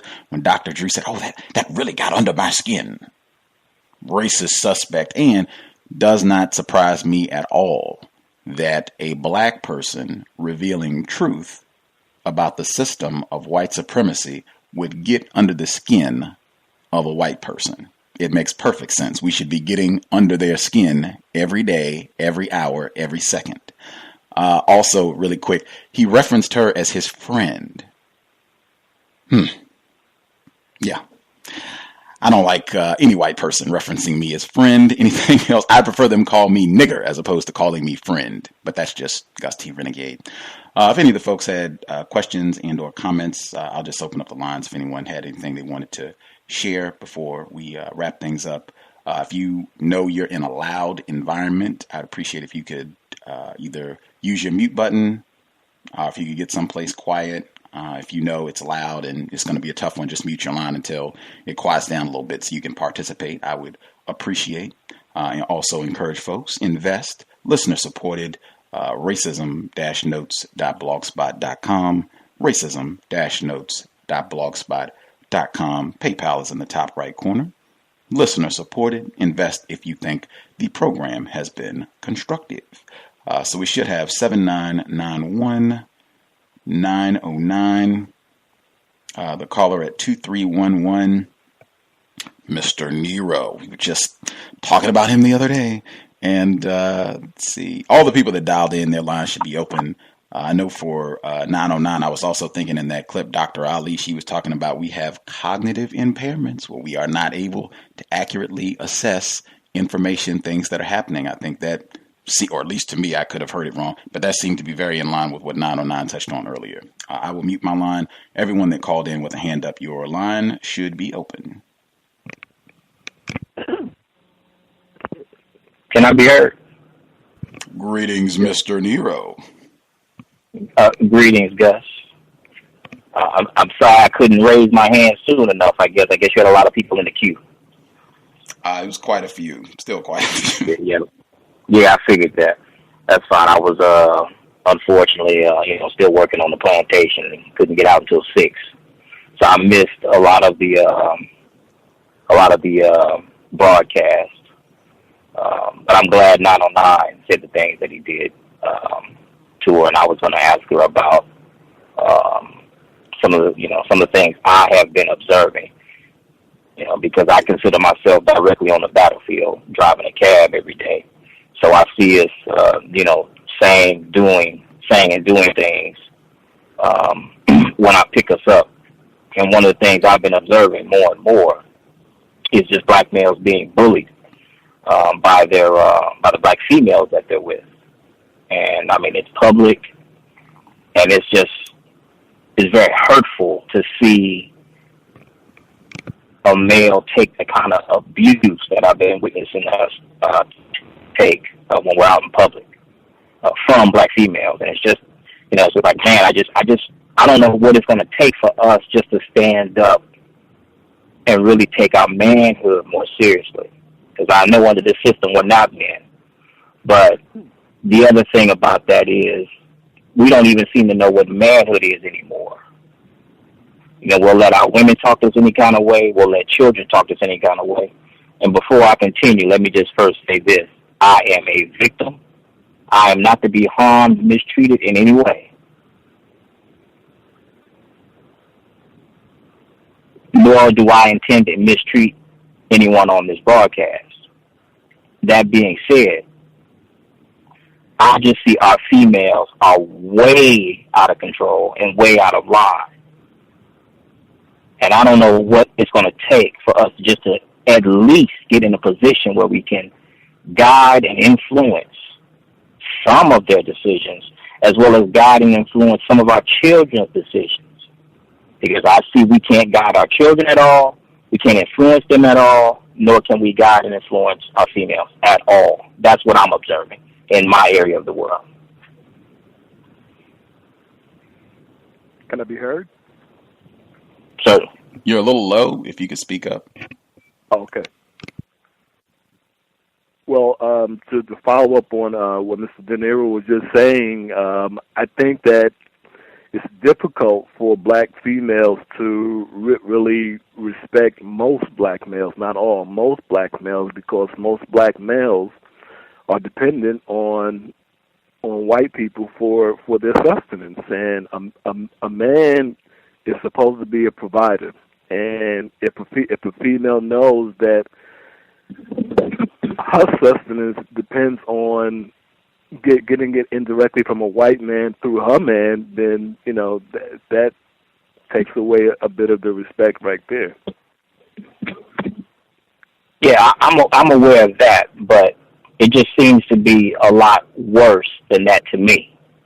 As I said, I'm on the battlefield every day. I pick up witnesses that are getting ready to go testify and put black males in jail. I pick up for the district attorney. So I hear the horror stories. And I'm saying to you, sir, it seems to me that black females have formed a syndicate, an actual syndicate, bent on the destruction of black males. I no longer can say that they're confused. I can't buy that anymore. I've picked up too many of them in motels and hotels with the enemy. I've heard the enemy speak to them in such a way that I've never heard a white female speak to. I'm convinced that black females have heard far more intimate details about the system of racism, white supremacy, than a black male ever will having a tragic arrangement with a white female. I've just seen too much. I've heard too much.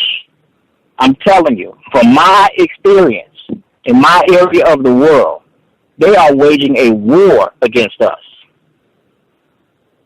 Can I add something, please? Go right ahead. Yeah, I agree with you to an extent where I'm not gonna say all females, because I know some females that are willing to, kind of let you take the lead if they trust in your decisions. But I do see that what you are saying is true, and I'm not gonna pretend that it is not, because it has been happening for a long time. And I think it's only a cop-out to say that because black men are dependent on the system of white supremacy to live. Because last time I checked, I see a lot of Mexicans working on the same job site that black men are working on. They do not have the same problem. You see what I'm saying? Black people are not the only people who work for white companies. White companies hire all nationalities. So to say that the black man depends on the white man for a job is the reason he get that disrespect. I think I just don't agree with that, not at all. And yeah, that's all I like to say about it. Let me behind. Yeah, I don't want to dominate the conversation. I just wanted to. That's one reason why I called into this broadcast, because I know it's been a while. And I thank Gus for opening up my line. I really appreciate that. And I thank you for having this broadcast. I will have to go back and listen to the archives to hear everything that she said. And I haven't seen the HLN. Is it HLN? Is that the name of the show? Yes, sir. Yeah, I'm not sure where I can find the videos. I'm hoping maybe they're on YouTube or something. But I'll dig them up. If I can't find them, Gus, I'll just send you an email. But like I said that because I pick so many of us up. I'm dealing with us in so many different situations. I mean, I'm literally picking us up when we are at each other's throats, slamming doors, getting ready to swing on one another. And I'm in the middle of it. And I'm witnessing that black female instigated time and time and time again. When he's trying to walk away from it, she's either throwing something at him or saying something to him when he's trying to walk away. And I agree with the other person. I have seen us with so-called Mexican or Hispanic, other non-white. We don't behave this way. She does not behave this way with them. And she definitely doesn't behave that way with a white male. So I'm just saying, what can be done? What can black males do at this point to get some of this pressure off of them?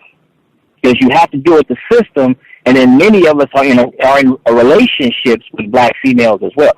I no longer am, and have decided for me personally, I will not live with another black female or ever attempt to be married to another one. But that's just me. I realize I'm on the battlefield, I'm a soldier, and that's the way my life's going to play out. So I'm not trying to change that. But I'm wondering for those who are going to engage, they need a way to put some protection upon themselves. They just cannot go into these relationships thinking, I'm in love with this person, she's in love with me, yada, yada, yada. We're going to try to build together, whatever. It's not playing out like that for them. These females. I don't mean to cut you off. I just want to add something to it before you shut down. I'm sorry, sir. If I could just finish this, and then I'll let you get your response, because I definitely want to hear it. I'm just trying to figure out how black males are going to put protection upon themselves. They have to protect themselves from black females, is what I'm saying. They have to. Otherwise, they're going to end up child support court down here on Power End Road where I live, paying some exorbitant amount, yet I don't see white males in there at the same rate. And once again, 90% of the people that we're bringing down to the DA's office are black. We do not make up 90% of Sacramento. And 90% of the cases so far, I'd say about 90% of the cases so far have been domestic disputes between a black male and a black female. Has not been him selling drugs on the corner or him knocking someone upside the head and taking something.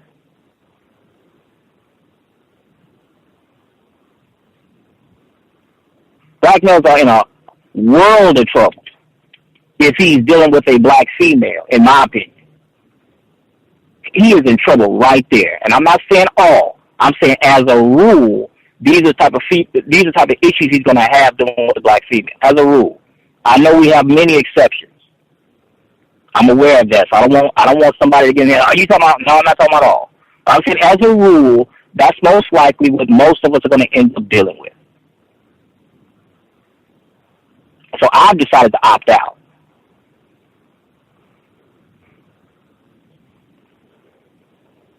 I'm not dealing with that.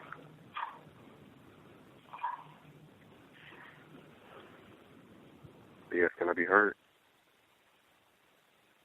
I'll mute my line. And the other person, I know he wants to respond. I didn't catch his name. What was your name, sir? This is Carlos from Alabama. Okay, Carlos. Okay.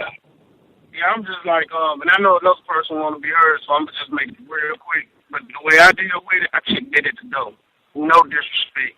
Not allowed at all. And I don't have to hit you or anything. You just check that at the door. I just, I can see you go just the way I see you came. Hey, my world was spinning before I met you. It gonna continue to spin when you go. And I think that's why it happens with a lot of people. I'm not gonna say all, because I know what you were saying, and you were right. I have seen females love, not all females, but there are a lot of females. You're right. Just like there are a lot of males who do females wrong. I know personally of a situation with my homeboy. His woman loves to dehumanize him and emasculate him in front of people. She waits till people come around the door. I totally agree. But reason is like that because he started off from the beginning letting her do him like that. And I told him in the beginning, man, don't let her do you like that. It's going to continue to get like that. Now, 10 years later, they're no longer together. He got cases, domestic violence cases. Sometimes he was like that. A lot of times he wasn't. You see what I'm saying? She knew all she had to do was just call the police and they're going to come get him. But that he allowed that in the beginning. Me, like I said, I just keep moving. If they can't act right, hey, we not meant to be together, I leave my line. I'm sorry, brother. I want to be heard. I'm sorry. It's okay, brother. And it's really funny that the gentleman says that because I was watching a YouTube special and they were talking about black men going to Brazil in order to find their soulmates. And the reason that they said that they were going down there was because they couldn't deal with the attitudes of black women. And the women in Brazil, they're just the way that they dealt with the black man from America was totally different.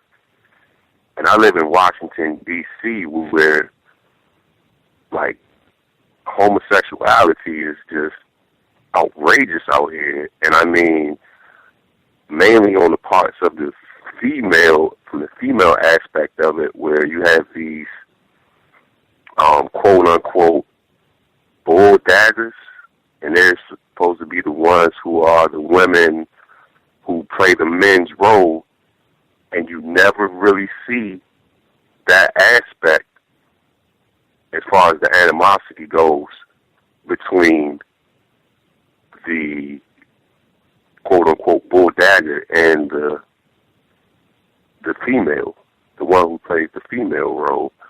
And I don't understand why that is. I mean, I understand, but I actually overstand, but it's kind of like, it's like I'm living in the Twilight Zone. I don't understand. I'll meet my line. Yeah, we heard it. Okay. Yeah, I'll make it quick. Can I be heard? Yeah. Oh, I was hearing an echo.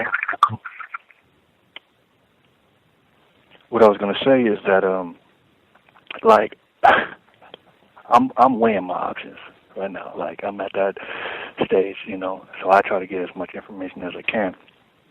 I party with, I've been at house parties with like celebrities, stuff like that, producers or whatever, and my heart didn't skip a beat. Like listening to Dr. Ali, I almost forgot her name. You know what I'm saying? Like I felt like as the first, not the first time, but I really felt kind of like almost starstruck or something. And I think it's because her perspective, you know what I'm saying, and trying to get people to listen to the cows, because, like, I consider myself an artist, you know what I'm saying, and I like to do things, like when she said, that's good TV. I think there's ways to do everything. Like, there's ways to, it's a constructive and a codified way to do everything. Like, if you don't leave a comment on YouTube, I feel like there's a way to do that perfectly, get it across, blah, blah, blah, the whole thing, So, yeah, man, I would, like I said, I would bomb her in a style of just like, just getting up, like, on the artist probably understand what I'm saying. It's like you get your name up, you put your name up 1,000 times in a day. You know what I'm saying? That's called bombing. So like I just bombs Dr. Ali's videos on any site I go to. I'll put her link up. You know what I'm saying? They're trying to make it harder and harder to do that. But I was like, this female, this elder or whatever, is just interesting. I'm just like, she's dope. And so I'm telling people like, hey man, Shahrazad Ali, she's gonna be on the cows. Man, she's on point. She's dope. They're like, what? Really? I said, you don't like her? No. So I'm getting frustrated. I'm tripping out because I'm like, how in the heck? Like something is wrong. But then I said, boom, right there. I stopped. I'm thinking like something is wrong with you. And then I stopped right there and I said, you know what? Something is wrong with you. You are supposed to be, an intelligent person, but you got straight cognitive dissonance. You feel what I'm saying? Like you hate on her, but you saying that you understand that we live in a system of racism, or you understand that racism does exist. You know what I'm saying? You're upset about the conditions of our people and whatnot. Boom, I got it. I said it's something that we forget all the time because we don't study neuroscience. We don't study the brain. When you see straight cognitive dissonance, that is coming from a brain deficiency.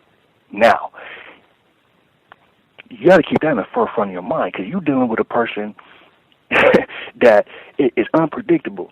It's just something I want us to keep in the forefront of our mind. We're dealing with people, and I'm talking about the opposite sex.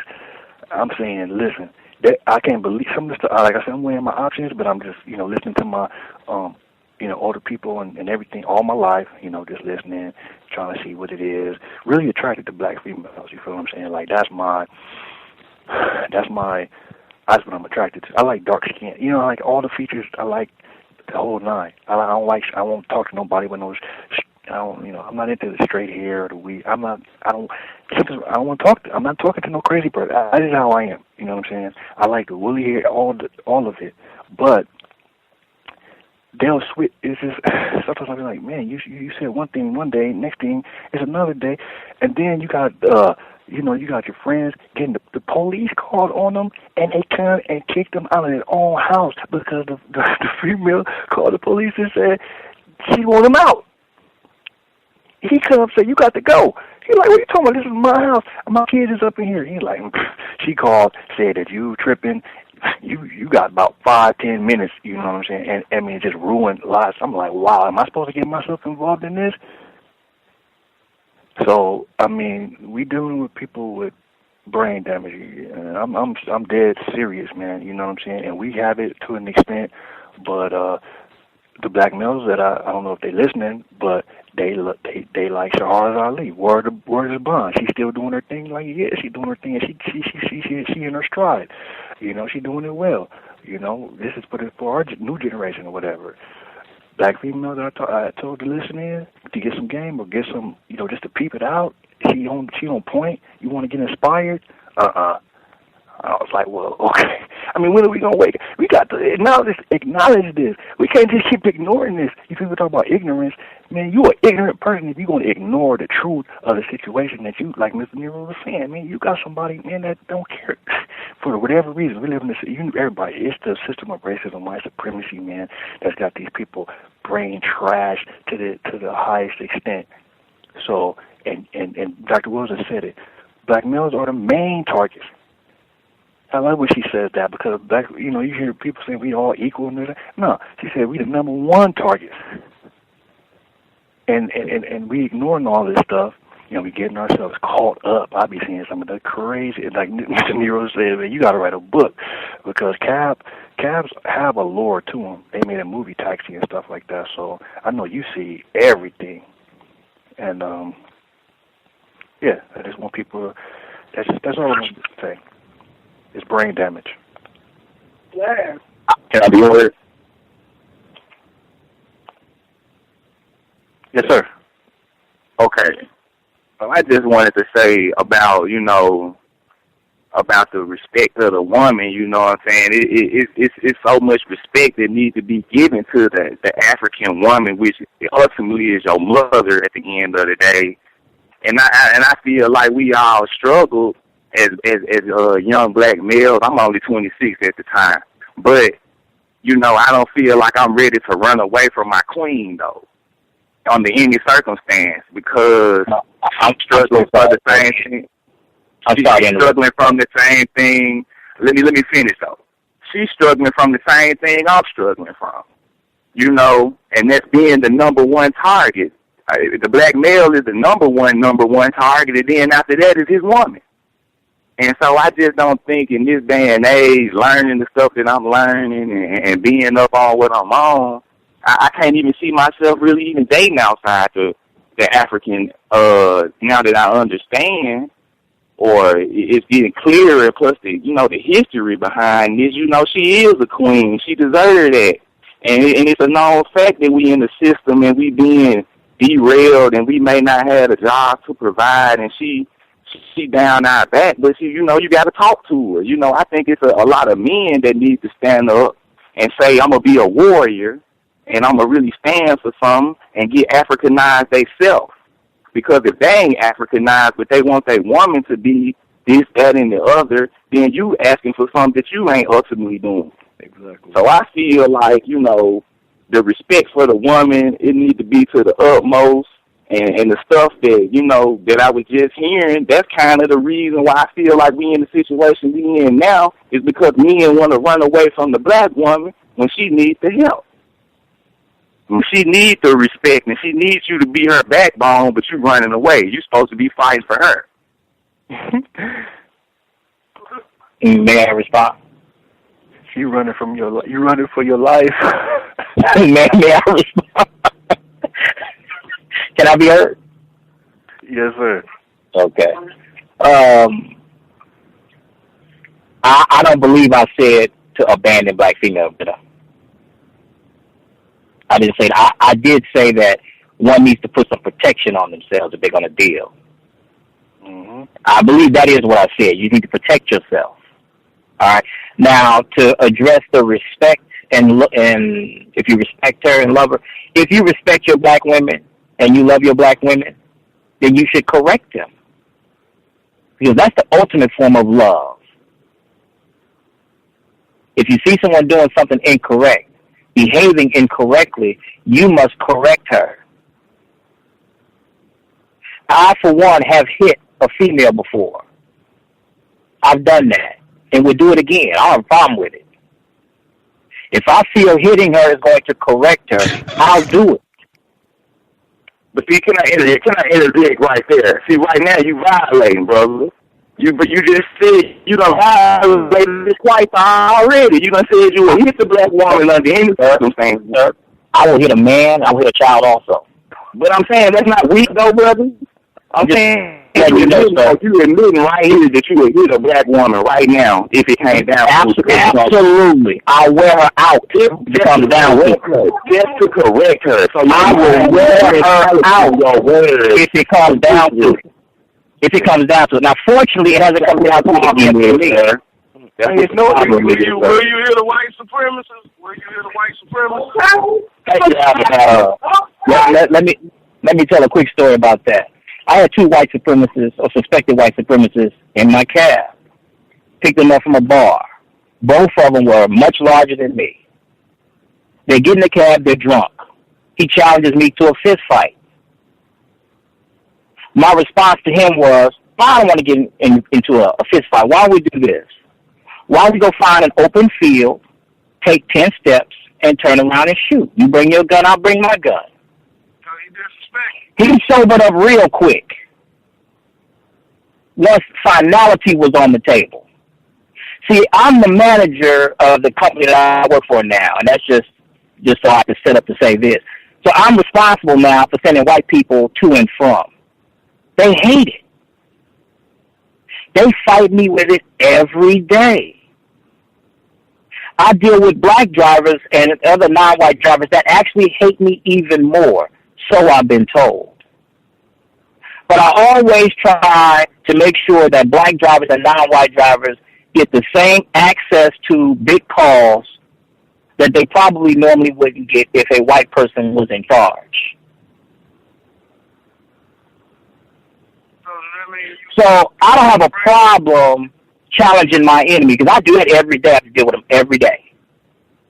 All I'm saying is this, sir, when it comes to manhood. I have corrected children. I will correct another man if I have to. And I will also correct a female. Now, if you don't agree with that, that's fine. If that don't work for you, that's fine. This is what works for me. And I'm going to stand on my square when it comes to that.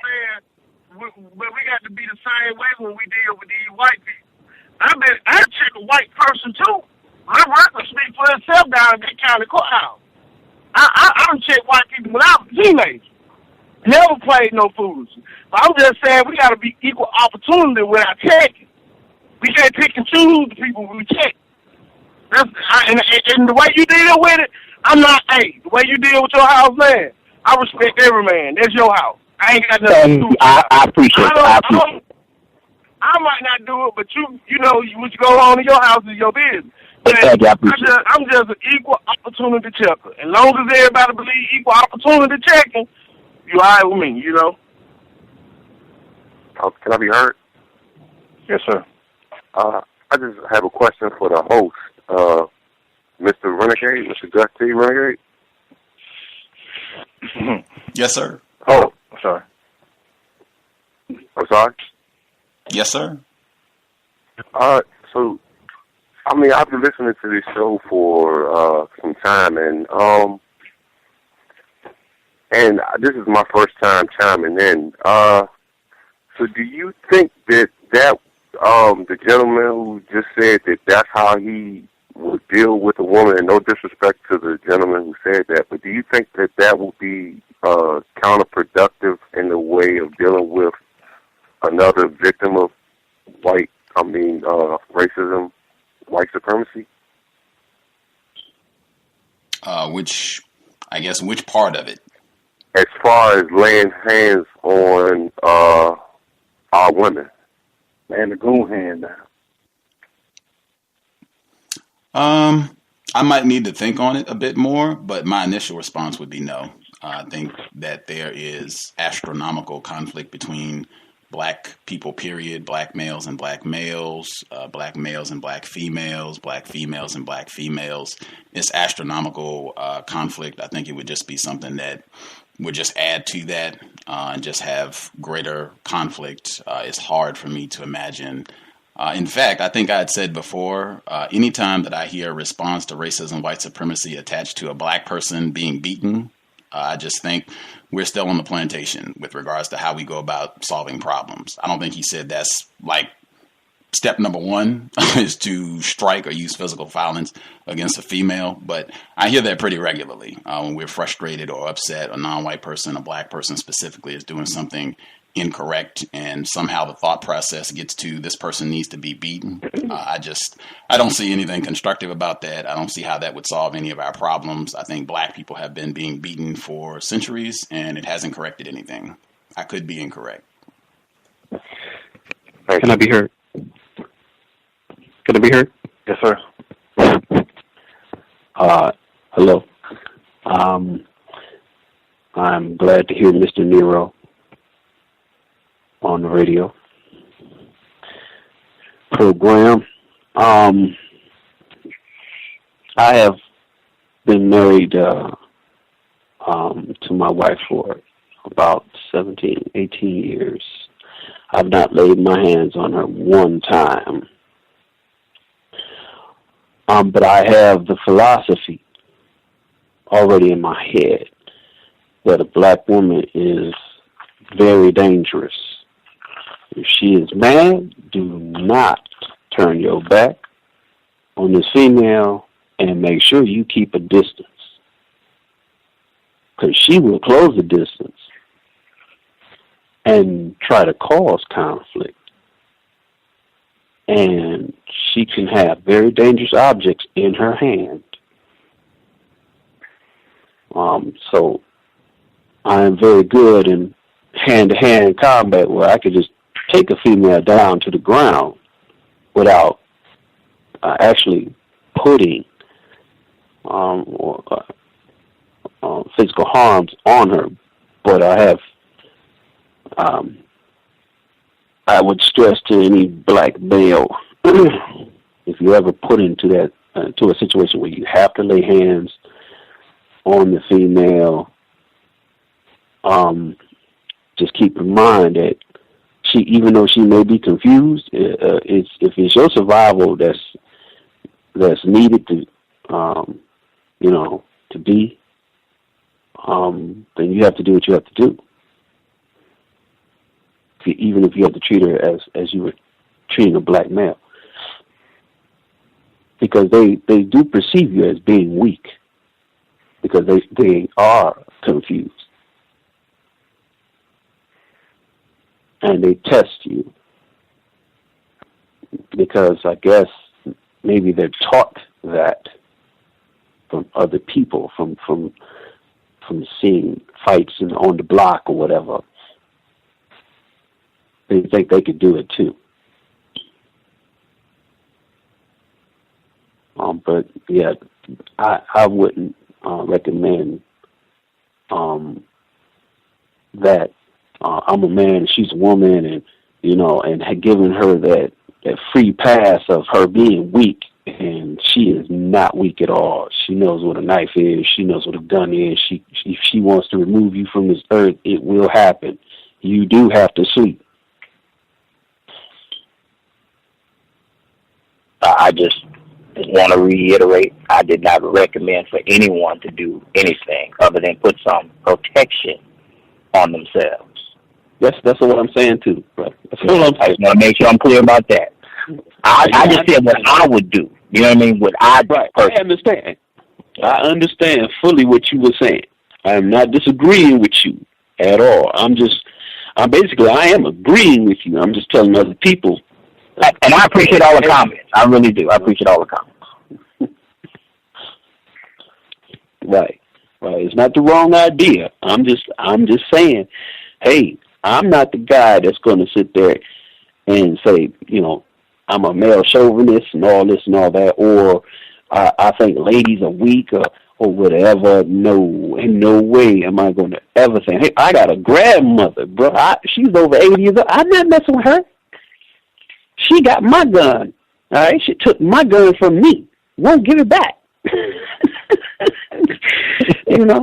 It challenged me to take it from her. You think I'm going to even think about? No. and let me also say this. I got a right to be wrong. I am a victim. I got a right to be wrong. I think principles are important.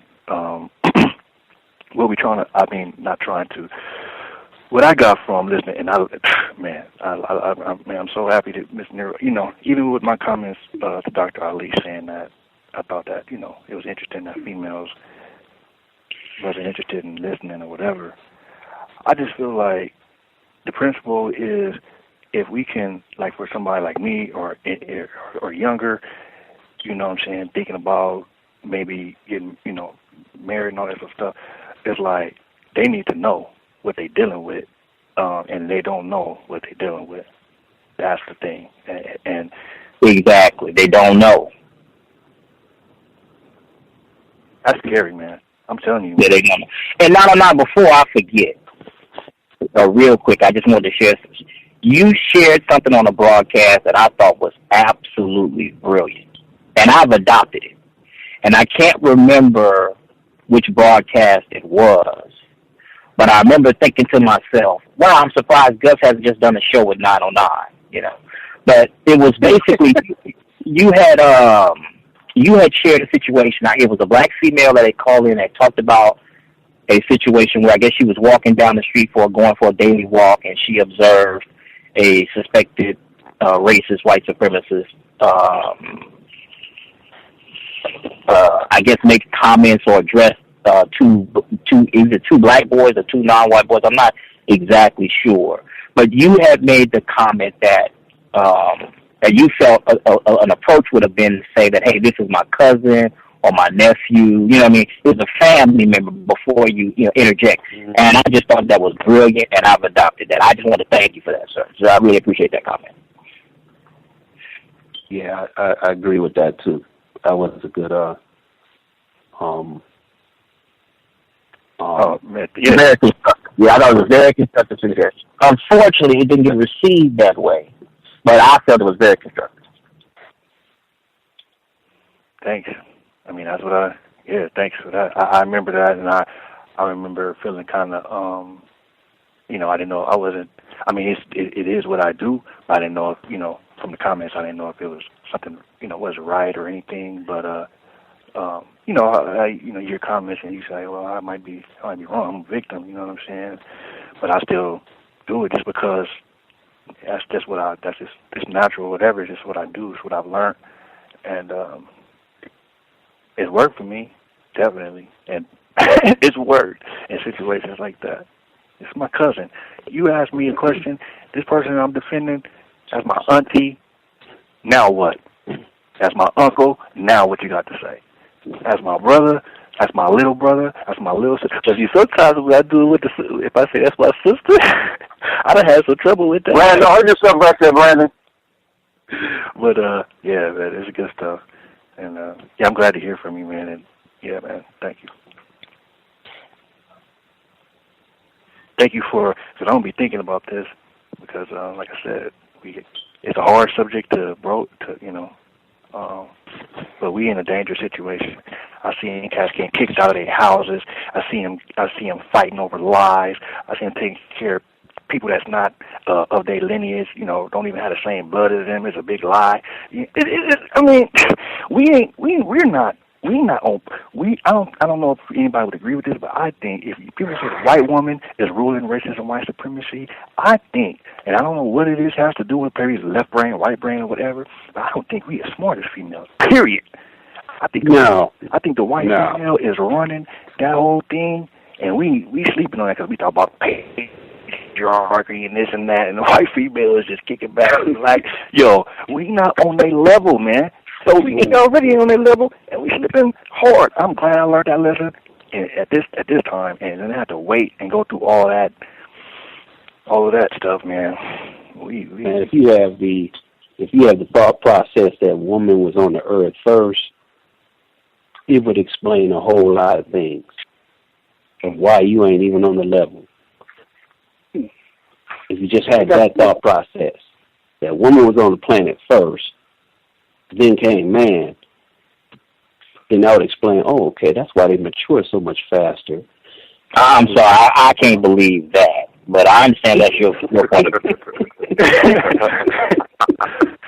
I'm just going by the thought process, man, because it's not an uncommon thought process. This is what my ancestors also thought as well, and they still think to this day, because it comes with the which came first, the chicken or the egg. That still lies in the female's jurisdiction, and nature says it. Everything on the planet is virtually female. and then it turns to a male in order to reproduce itself. So it's not far-fetched at all. So I just changed my mindset to that, and to me, a lot of stuff started making sense to me. But I'm still gonna say, don't sleep on that black woman. I'll give her credit as being the prototype. I don't have a problem with that. I don't have a problem with that. And if she's all of that, then let her solve this problem. If I'm the weaker of the two. They've done a number on the women though.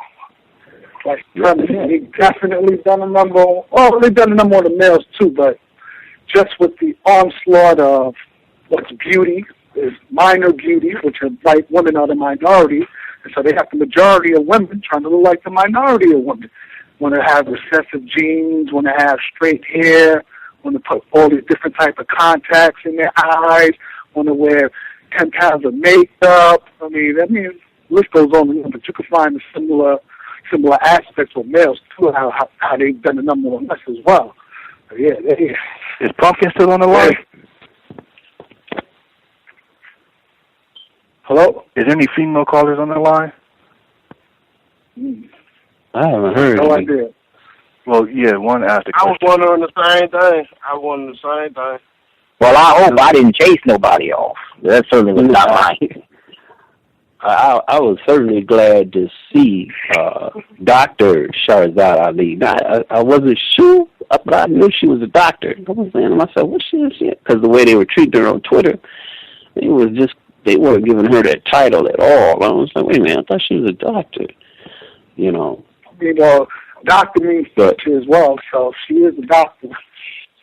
I'm just glad I saw her on TV and speaking out and being real frank with what I mean, not kissing their butt at all, just bam, all in their face with it, offending them as much as she possibly can with truth, and watching their reaction. It was hilarious.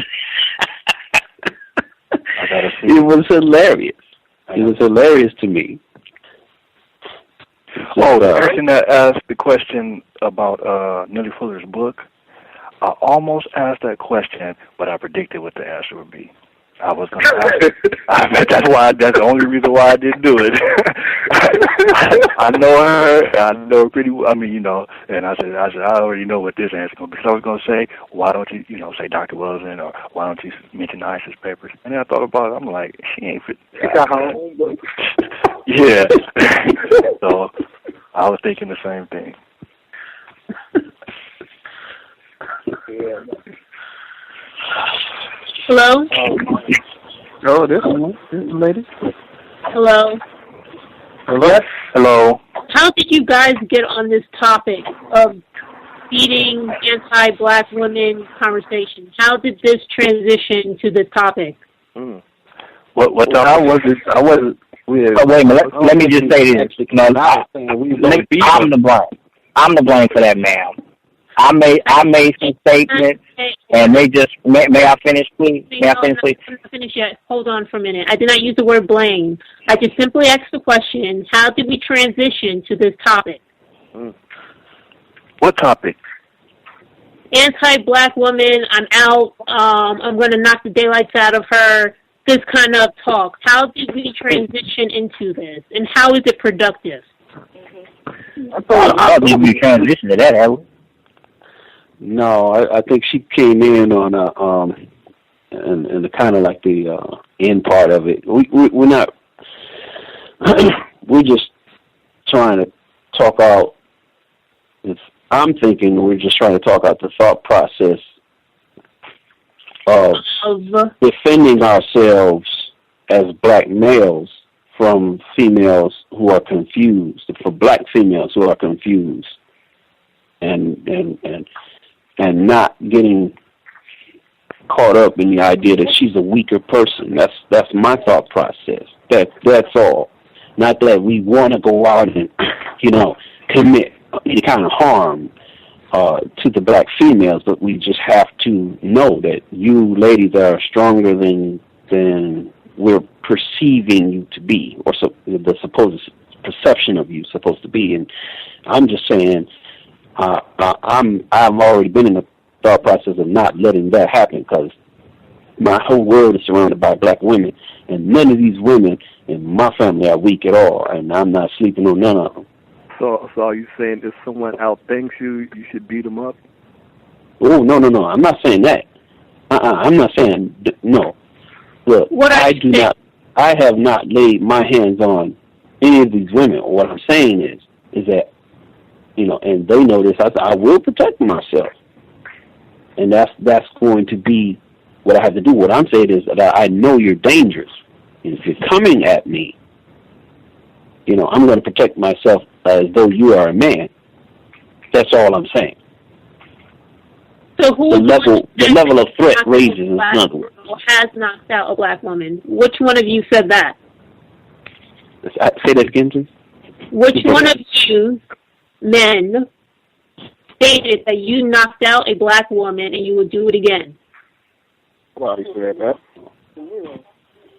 No, I said something close to that. I said I don't have a problem with doing it if I'm pushed. And I also included males and children as well, not just females. But how is that productive for either knocking out a woman, man, or children? How is that productive at all? Why would you have to resort to physical violence instead of using your brain, using reason or logic? Because I want to. Next question. I got an answer, a better answer, because if you're dealing with confused people, you're not going to have people using their brain. They're going to be using their emotions. Thank you. And when they're using their emotions, sometimes a slap across the head, just see all of a sudden people wake up. Because I've gotten into fights where I only need to land two punches, and especially when they miss their first two punches and I land mine, they all of a sudden wake up and figure out that, okay, he's a little more skilled than I thought. And then they reevaluate their situation. And if that's what it takes to reevaluate a person's situation, that's what it takes. But you don't have to be the bully. I don't understand the conversation. I just wanted to know when was the black male unconfused? When does the black male reach the point that he ain't confused no more? Good question. That's the best question I've heard out of all of you men thus far. That's the best question I've heard. I was the one that interjected about the whole being in the first place. So, yeah, that's a good question. Thank you, ma'am. So my question is, would you lay your hands on your mother if she came across wrong? Absolutely not. Huh? Exactly. Absolutely not. As far as putting your hands on a woman, would you lay your hands on your mother? I don't deal with my mother or my sister. Neither one of them. I never laid hands on anyone. I've never struck my mother, but I have struck my sister. I have never laid hands on the line. Anyone. I'm just one of the things Gus asked. I know he asked us for honesty. I'm just being honest right now. I have struck my sister before. That's true. I have done that. I've never struck my mother. But I don't deal with either one of them now because I know that that's what they're going to push me to strike them. So I'm not going to deal with them. No contact, no contact. Isn't that part of the code? Yes, that is. I just thought I was practicing the code. Well, why wasn't the white man? Why wasn't the white man in the calf struck? If you can come to some conclusion or thought of having to do with the white man and the calf, you can use that same logic with your brothers and sisters. Can be heard of? I'm sorry, somebody. It can be heard? Yeah, that's what. Hello, yes, can be heard. Really? Yes. Oh, I forgot my question now. God damn it. Take your time. Man. Yeah, I wanted to ask, okay, what makes you want to hit a woman? Like, what does she have to do for you to want to hit her? That's what I want to know. Have you ever been hit by a woman? Hello? Has anyone been hit by a woman? I can't understand whoever said that. I can't understand. I mean, you guys are. I don't understand. I don't know if you guys hear yourselves. I mean, talking over yourselves and stuff like that. Like the Cows does have a reputation for some type of, disrespect. I would appreciate if you guys wouldn't talk over each other. That's just. I mean, it's not. It's a serious topic, but it ain't. I mean, just answer. I don't know. It's just a lot of disrespect. It seems like, and whatnot. Our question is: has anybody here been hit by a woman? Males. Have you been hit by a woman and it was the first blow or punch? Yes. Yes. I have. Yes. Yes, I have. But I have restrained myself not to hit a woman, because I know if I hit a woman, it could have it could cause serious bodily injury. You can hurt a woman because you're bigger than them. Yeah, exactly. That's why you don't do it. This is Tupelo, and yes, I have been hit by many women. But the female asked the questions, and I don't know if people answered it. Yeah, nobody answered my question yet. I asked. Well, that might be what it takes. That's the question she asked. What it takes? Yeah, it's like what it takes. What leads somebody to hit somebody? Like, yeah. Can I be heard? This is Tupelo. I have, and what it takes to hit a woman, to me, is when she hits you. When she lays hands on you. Wow. And I think that's all it takes. If a female hits me, I'm not going to strike her back because I already know that's a no-win situation. I'm going to try to just diffuse the situation and get away as fast as I can, because I already know if a female hits me and I hit her back, all she has to do is pick up the phone, dial 911, and then you have it. Got to go through central bookings, got to go through that whole process, and then you got to set up for court dates. And that's just the headache. Yeah, I agree with you, man. That. I agree 100%. I'm out of it. This is designed for them. But no, the system is designed for them, for that type of situation to occur, where it's going to take their side. Because obviously they want the black male in jail. They want them locked up. So, of course, regardless of when the cops get to the scene, they got no choice but to put you in handcuffs. Now you got to deal with that whole process. And I feel like that is going to affect your job or any type of situation that you have. Okay. This is the question was, what does it take? Okay. Now, we know what it, I'm just saying, that's what it takes. That's all it has to take. But we realize what the result is going to be. But the question was, what does it take? That's why Needle Fuller says no contact, right? No, don't have to worry about it. If you no contact, it's part of the code. That makes sense. Can I speak? Hello? Yes, ma'am. I hear you.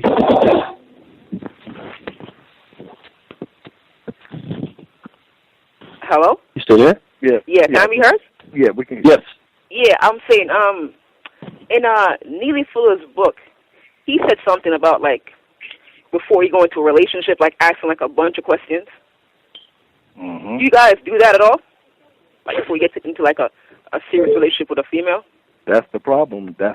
Now, most men are not doing the courtship thing. They're basing everything on she has a nice body, she has a nice this and that, and then 6 months later you find out that this is not the person that you thought, because everything is based on physical attributes, and people are not courting each other anymore, finding out what are your goals, what are your plans. People are not doing that.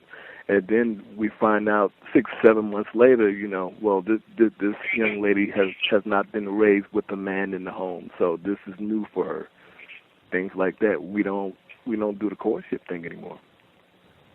So you think it's something that, like, not just males, but like males and females should employ something that they should do before they take it to the next level, right? 3 months. You said 3 months? Definitely.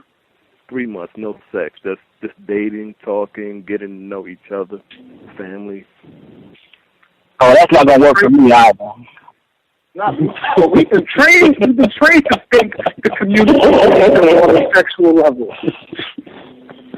I feel like we've been trained to communicate with each other on sexual levels, just based off the indoctrination with television and everything that we see on TV. Both male and female, that's how we communicate. Communicate based on sex. Yeah, but I mean, that's up to us to change that, though, right? Right. It's up to the individual, definitely.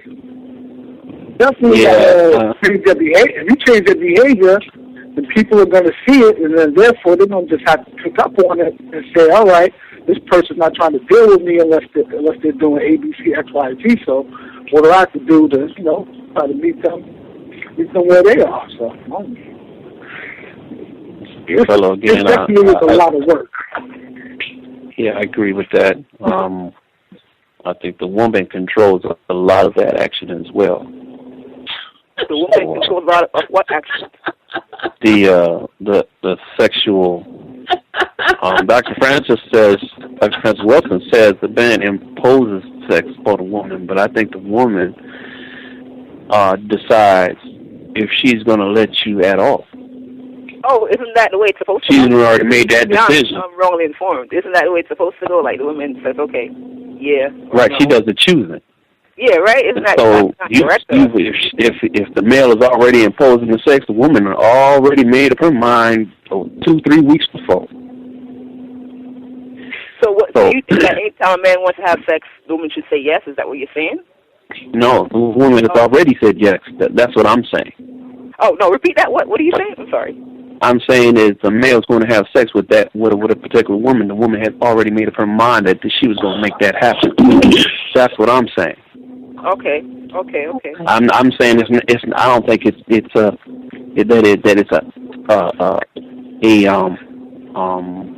that all of a sudden the woman just decided right then and there. No, I think she done already peeped that guy 12 weeks before. Okay. He ain't noticed it.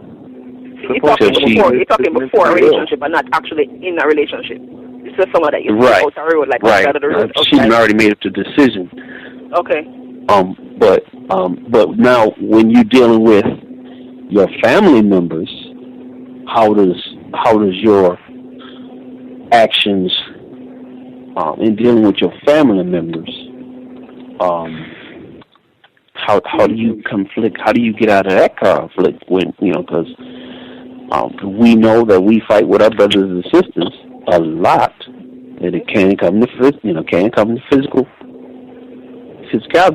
How do do you deal with that? I think avoidance is the best way, though. Like me personally, I just don't deal with them. Exactly. That's the best bet. Less headache, all that. But how do you avoid your grandmother? I mean, like if you don't live with a person, who takes your gun from you and says, "It's mine now." What you gonna do about it? What do you do about that? You leave her alone. Yeah. Hey, you guys, we're talking about survival here. For me, this conversation is all about not so much survival, but it's about protection. Not for just the sake of me being alive, but just the confusion level, just for my brain health and all of that. This is where I'm coming from. Like, I don't understand. It's like you're dealing with people that have serious brain imbalances, and you adding some type of feelings about it, sexual. What I'm saying, and that's how you condition people. So now you can if you have a pleasure on some like dysfunction, but you just pleasure added, that can condition you to it. And how we get conditioned is locked up. We're conditioned to get locked up because now we're caught up in some conditioning where pleasure is involved, but we're dealing with somebody that has brain damage or whatever, enemy status or whatever. Like not really, but just it might as well. This is serious. This ain't no. What I want to know though is like we're all crazy, right? I mean like both like male and female have it hard, right? We're all under a system of white supremacy. We're all feeling pressure, right? Hey, it sounds like somebody's washing dishes or something. Yeah, I know. I hear that noise too, yeah. Just mute it might be Gus. I haven't heard him in a while. It is most definitely not Gus. Go ahead, man. Finish your thought process again. Finish that thought process. Oh man, can I be heard? Yes. Yeah. Yes.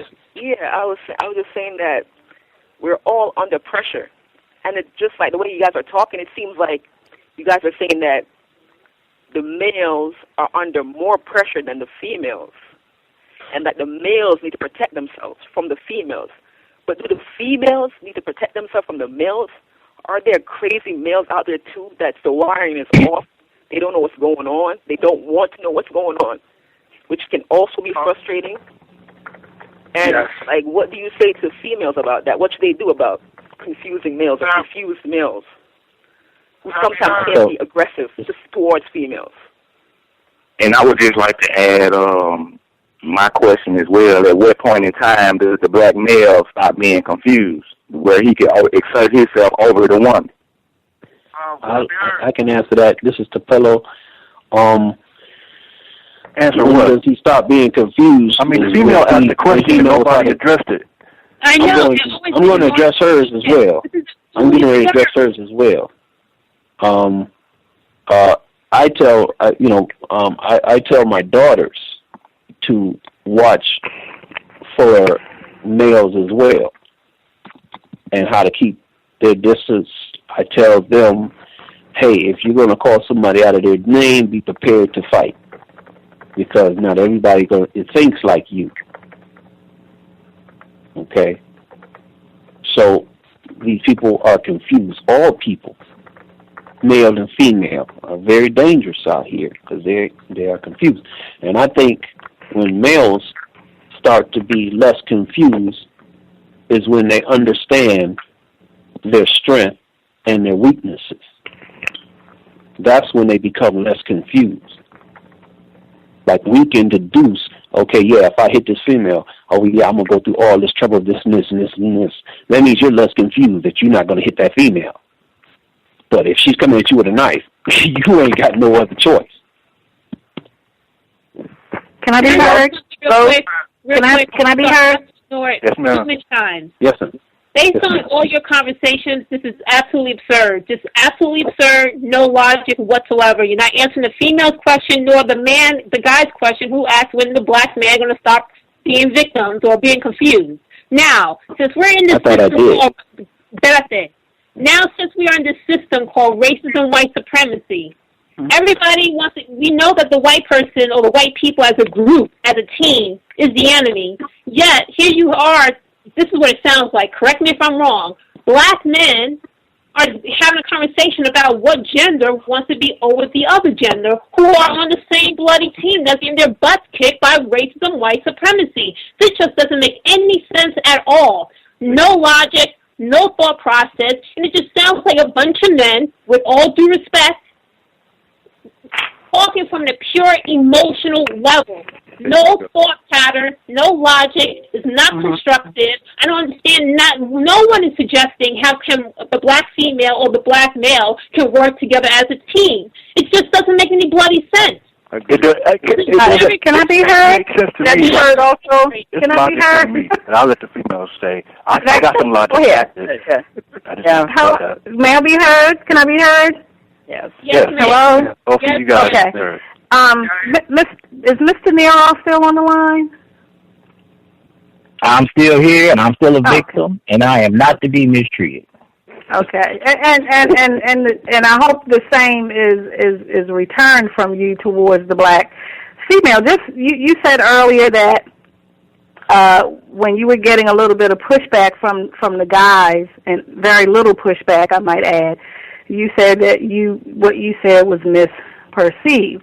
Well, I'll just tell you my perception of what you were saying. It's as if the black female you consider her your enemy. Now, if that's true, what do you suggest be done with us in a system of justice that should be replacing the system of racism, white supremacy?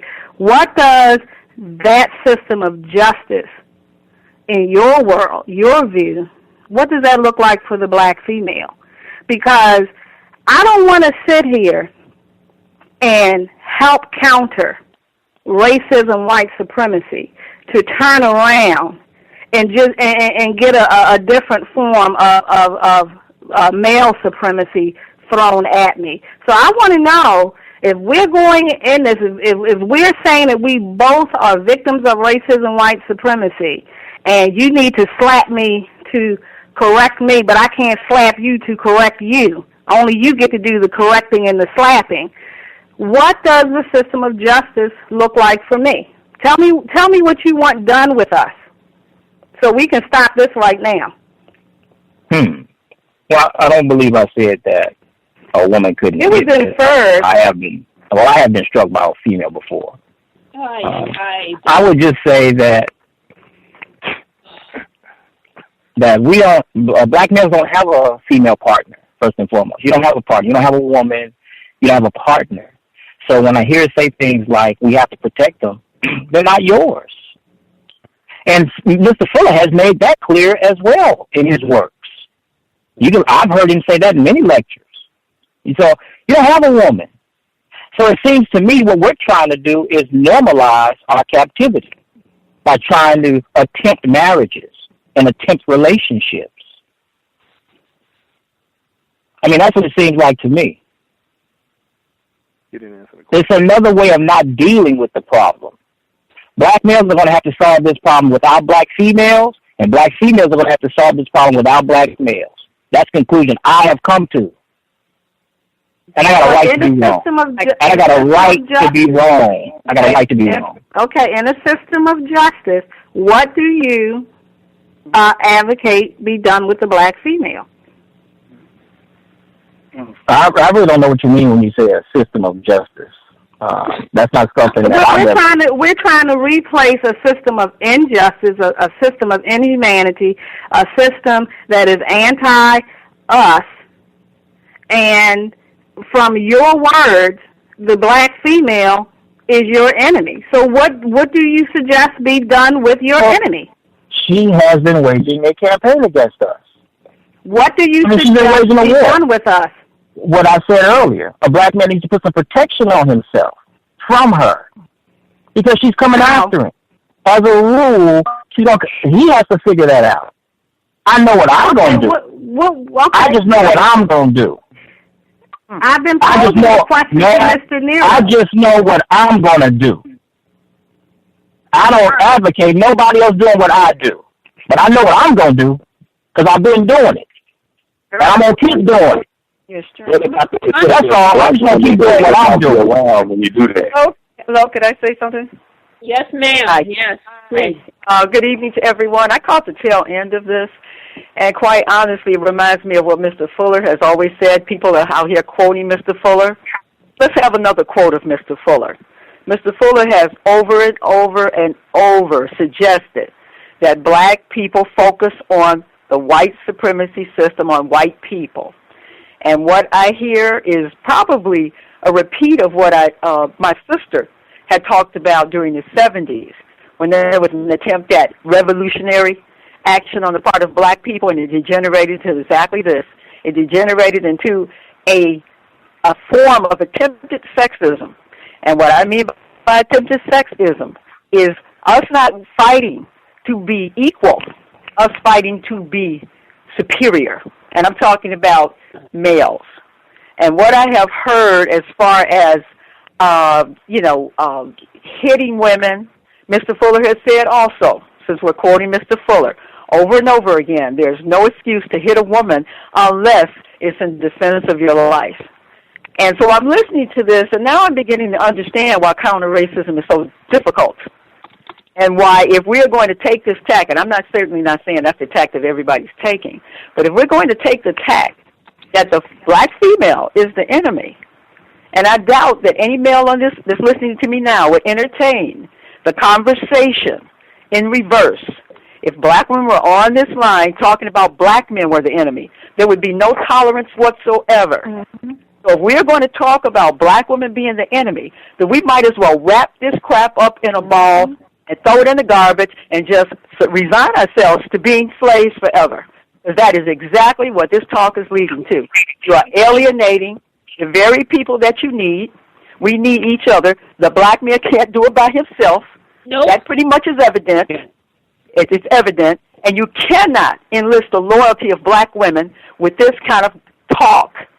You cannot. You are literally spitting. See, I watched this thing with the. Let me just finish. I'll be through in a second. I watched this thing and I watched how they play the hand, how the white supremacists play the hand of getting the victims to focus on each other, getting this non-white female juror to somehow, all of a sudden, she's the conversation. Rachel Jantel, the witness, is the conversation, but I haven't heard boo about these white female jurors who were the main ones who decided the fate of Trayvon Martin's killer. And so I watch how the system just cleverly, pits us against each other. They're putting more pressure on black people. We got to make a choice. Either we're going to fall for the con game that we are enemies, or we are going to see, all of us can get on here and talk about our personal experiences. I could get on here and rant and rave all day long about the things I've gone through with men. I don't do that. You know why? Because I'm not the important part in this counter-racism situation or attempt. Well, my personal experience makes no difference, don't matter. And if I'm going to judge all black men by the black men that maybe didn't treat me so well, by the black men that maybe in the street they have harassed me, then I might as well stop doing what I'm doing. So I'm saying I'm really shocked at this conversation, but I'm not really shocked because this is what victims do, and this is what black victims have been taught to do, is victimize each other. So carry on. Thank you very much. Keep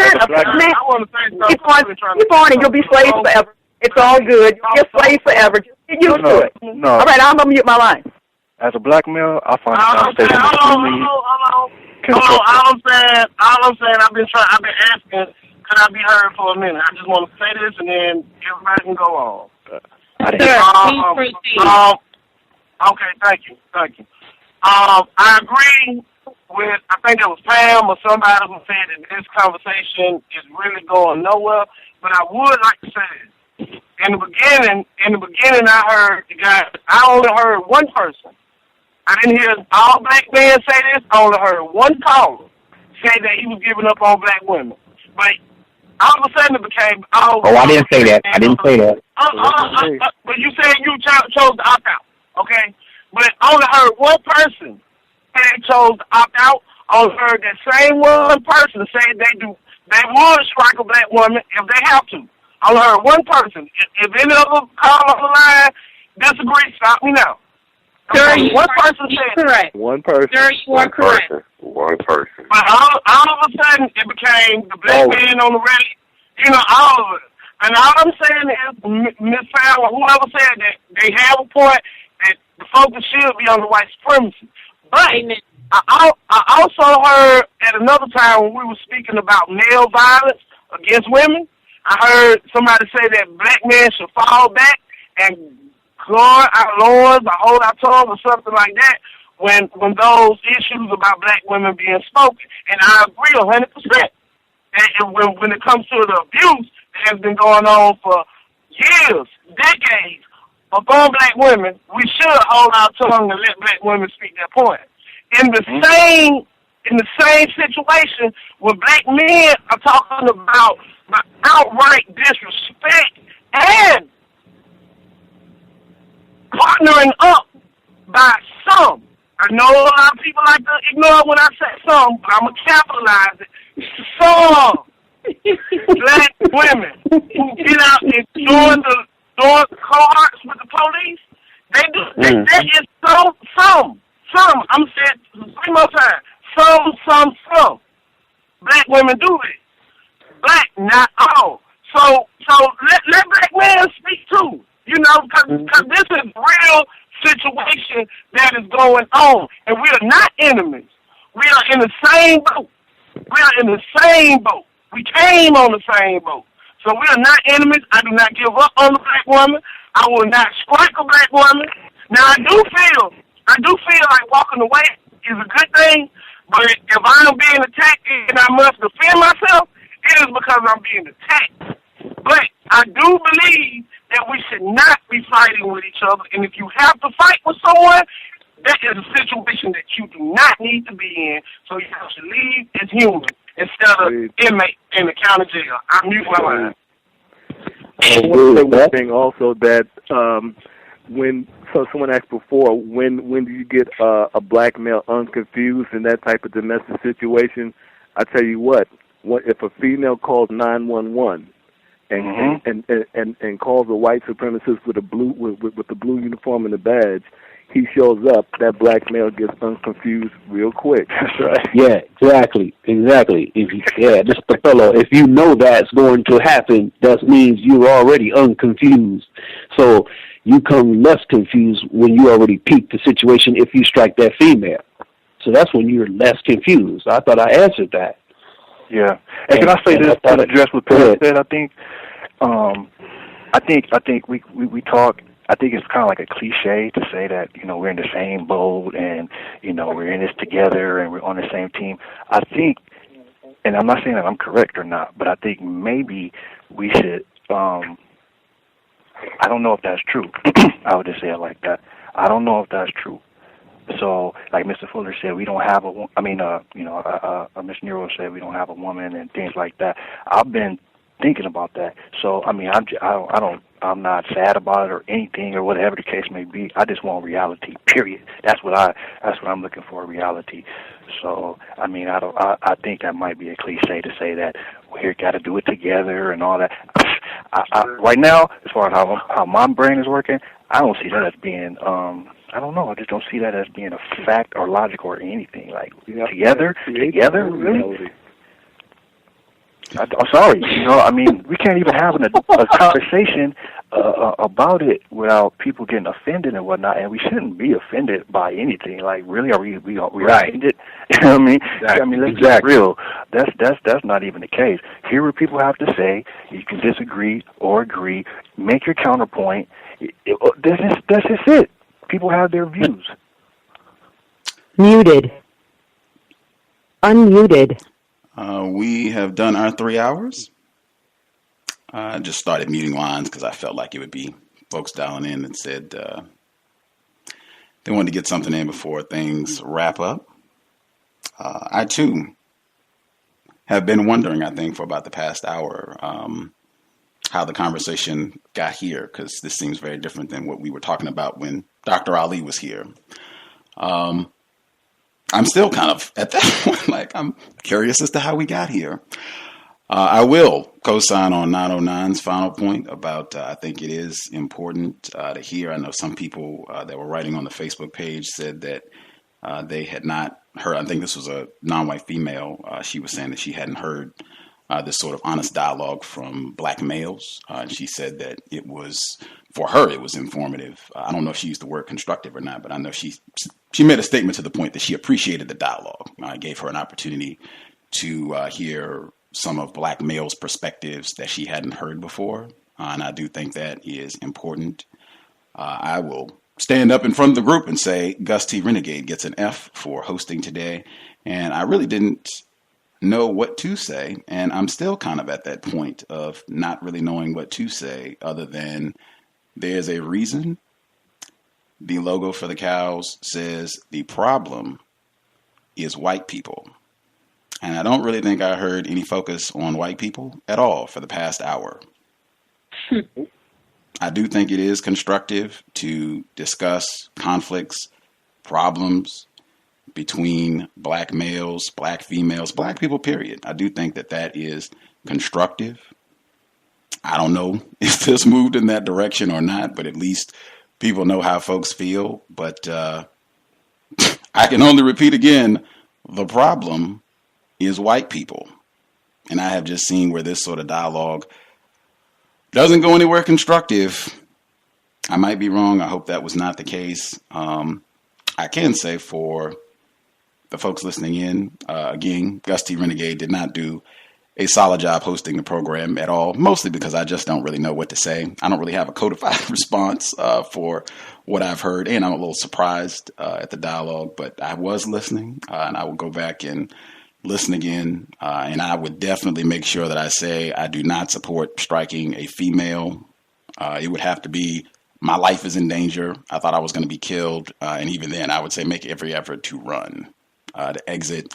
That is a horrible day on the plantation when you have to put your hands on a female, black female, excuse me.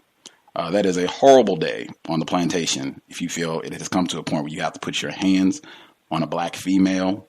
And from my experience, what I've seen, there are a lot of black females who unfortunately are getting hands put on them on a daily basis.